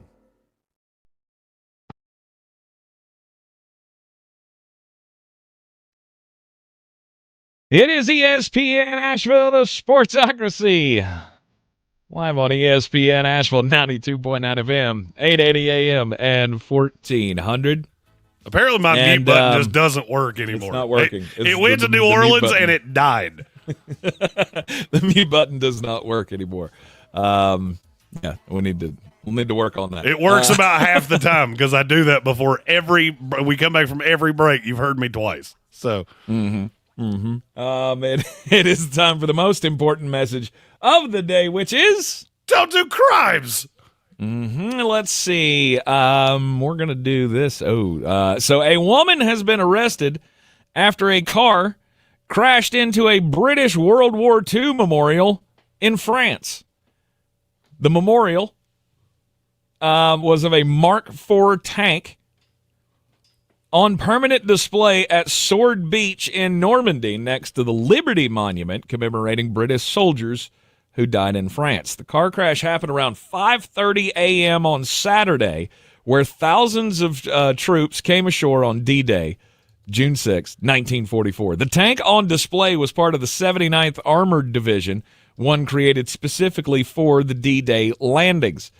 Local police say that the driver hit a number of bollards before crashing into the tank. Bollards? French woman... Bollards. What is a bollard? Bollards. It's that's like those little poles. You know, they got the poles set up around stuff that they don't want you to run into. She ran through those until she hit it. She is a French woman in her 40s and was found to be well over the legal limit. 5:30 in the morning. I'm hoping she's coming from the bar. Oh, for sure. And that was not a, hey, top of the morning to you, let's get wasted in between 4:30 a.m. to start our day. There have been many times that I thought, man, if I got pulled over at this point, I've brushed my teeth twice. I don't know that level has had time to level back to where it was supposed to. I don't see how you get that level of drunk. I mean, unless she was drinking from 5:30 p.m. the previous day. It's the only way that I would think that you would have, I don't know, enough inertia and stupidity to make it through the bollards plus hit the tank itself. That could be the... it's a lot of French wine. That could be the headline of my story as well. Inertia and stupidity. A trio of young men, sounds like young men from the video. They did a thing. They stole a New York subway train. It was out. It had been decommissioned for the day, or I don't know why it was out in this yard out in Jamaica. They steal the train. They get it on the tracks. They drive through 2 railway stations. Nobody stops them. To the point, they drove it all the way back to the station where they had found it, got off the train, and authorities were not able to identify them. Excuse me. There's 2 really scary parts of this. One, how easy this was, because they apparently accessed the train with train keys that somehow they had procured. That's scary. The scary part is that the scarier part of this is it's the second time it's happened in a month, and none of them have been caught. And both times they posted videos on Instagram of them doing it. You do realize that the Instagram page has to be tied to something, right? Yes. I'm not a detective. I don't play one on television, but Instagram is kind of, they're kind of a wad about it being connected to a person. I don't feel like this should be that hard to figure out, but they haven't. Yeah, I don't see how. Again, I don't see how you do that. They were dressed in all black. They got the subway car upward of 30 miles an hour and blew through 2 stop signs. That's not good. None of this is good. I mean, is there not a kill switch there somewhere to power down that train remotely? One would you would think that would exist. So can we just, de-electrify the tracks or something that they're on to make them stop? I'm reading this directly out of the story. There's not any elaboration to this. But since there was no conductor on the train, apparently there's no GPS that shows this thing is moving. So nobody actually knew it was moving until it went through the train station, and that's when they dispatched cops to intercept it. At some point, they spun around, and they got back to where they started. It just wasn't parked exactly where it had been left. So that's how they knew somebody had been moving it. They checked the security tape, and they had blacked the lens out with a black magic marker. And so they had no tape of these guys, but they could hear them. And then they found the video on Instagram. At one point, they said, cover your faces multiple times, which means they had not done that. I would think that would be on camera. At some point, you had to get on the train, didn't you? Mm-hmm. Mm-hmm. Is there an audio recording of them calling each other by their real names? They never said names, but they did scream out, check the radio, slow down. There were several other things that could be audibly heard on the recording. Like, hey, Fred Taylor, what are you doing there, Bob Simpson? Nothing, just stealing a train. Like, yeah, I don't think they did that. Can you be? And they still just can't figure out who did it.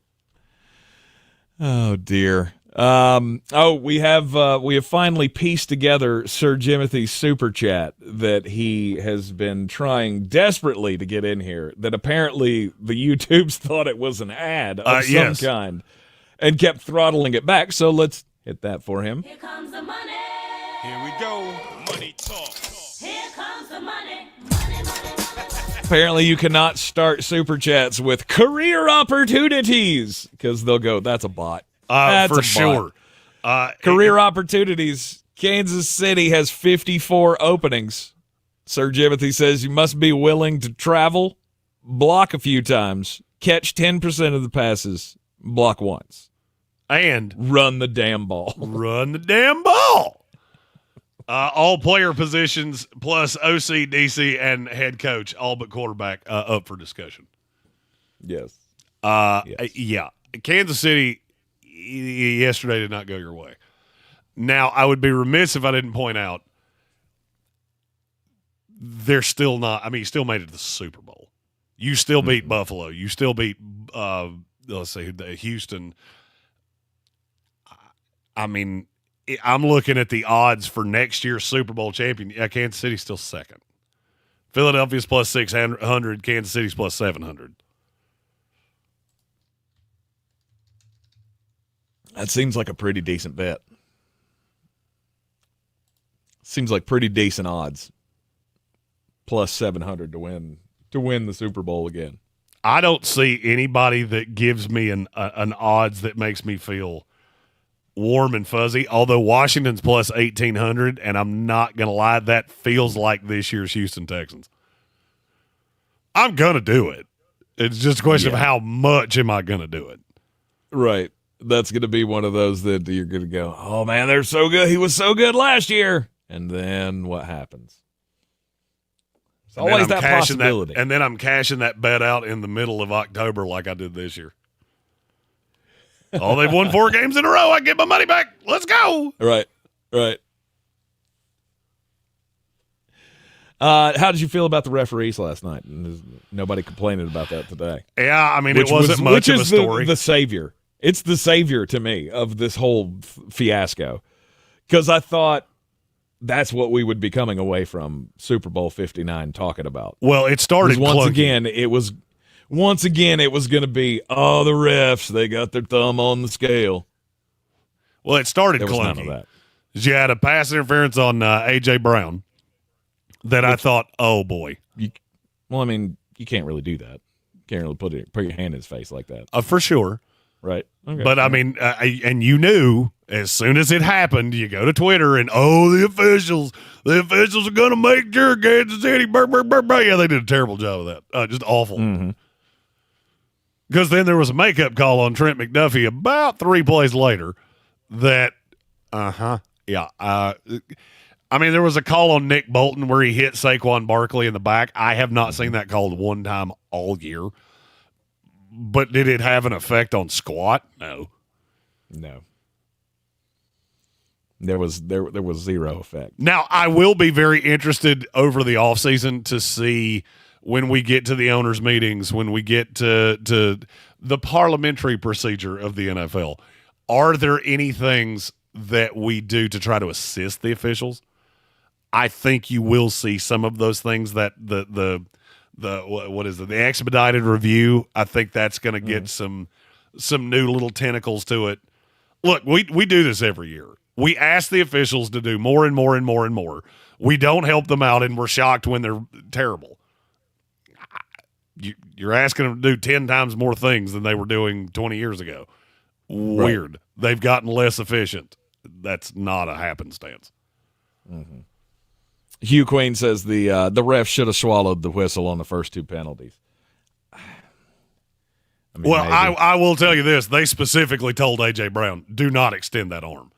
Because they watched the tape from Washington. They said you did it a lot. It was in a media bowl report that I got from the officials. Mm-hmm. So I was in no way shocked that they flagged him for that. The only really bad call, I thought that one on Bolton, where the pass goes over his head. Oh, he can't see that. I mean, tell me you've never worn a helmet without telling me you've never worn a helmet. Oh, the ball went over his head. Do you think he was looking at the ball? No, he was looking at Saquon Barkley. So, yeah, I mean, sometimes those things happen. You just got to – you can't throw a flag. I lost my mind on that. The Philadelphia Eagles went out there and left no doubt who the best team in this league was this year. May not have had the best quarterback. You may not have had the best coach. They came out and they were the best team last night. And possibly one of the best teams that we've seen in a while. For sure. And now in a complete performance. And now, we've done the day after the Super Bowl, and I feel like we've given an appropriate amount of time. It's time to look to 2025. Let's go. Way too early power rankings tomorrow. Yep. Power Rankings Tuesday here in the Sportsocracy on ESPN. Congratulations to the Philadelphia Eagles, Super Bowl champions once again. We'll be back with you tomorrow at noon right here on 92.9, 880, and 1400, and, of course, everywhere on the iHeartRadio app. We'll see you then. Oh, could this vintage store be any cuter? Right? And the best part? And we're clear. Except Discover. Boom. In a little place like this? I don't think so, Jennifer. Oh, yeah, huh? Discover's accepted where I like to shop. Come on, baby, get with the times. Right, so we shouldn't get the parachute pants? These are making a comeback. I think. Discover is accepted at 99% of places that take credit cards nationwide. Based on the February 2024 Nielsen report. Are you annoyingly inattentive? Do you watch a movie and then ask a zillion questions because you weren't paying attention? Do people ask, how do you sleep at night? Then you should get a mattress from Mattress Firm. They can help anyone sleep. Mattress Firm's President's Day sale is happening now. Get a king bed for a queen price. Save up to $700 plus a free adjustable base with select Sealy mattresses. Get matched at Mattress Firm. Sleep at night. Restrictions apply. See store or mattressfirm.com for details. I'm excited about it. These cutting edge things that are new in medicine now, I'm all in on it. I'm all in on QC Kinetics. It works. Henry Hinton decided to check out QC Kinetics regenerative treatments for his aching knees after seeing a close friend have amazing results without going under the knife. I have a friend that started this, which is one of the reasons that I decided to do it. He could not play golf anymore, and he went to QC Kinetics and started having the treatments, and he's back golfing like 3 days a week. He couldn't play at all. QC Kinetics gets you back to doing what you love, using your own natural biologics to help heal and restore damaged joints. Long-term relief that puts a guy back on the golf course. I've had one treatment so far, and I can already tell a difference. QC Kinetics works. I'm excited about it. You're next. Start with a call to QC Kinetics. Call QC Kinetics, 828-333-9517. That's 828-333-9517. 828-333-9517. In 2025, it's going to be a great year. Make spending great again. So I can buy a dozen eggs without dipping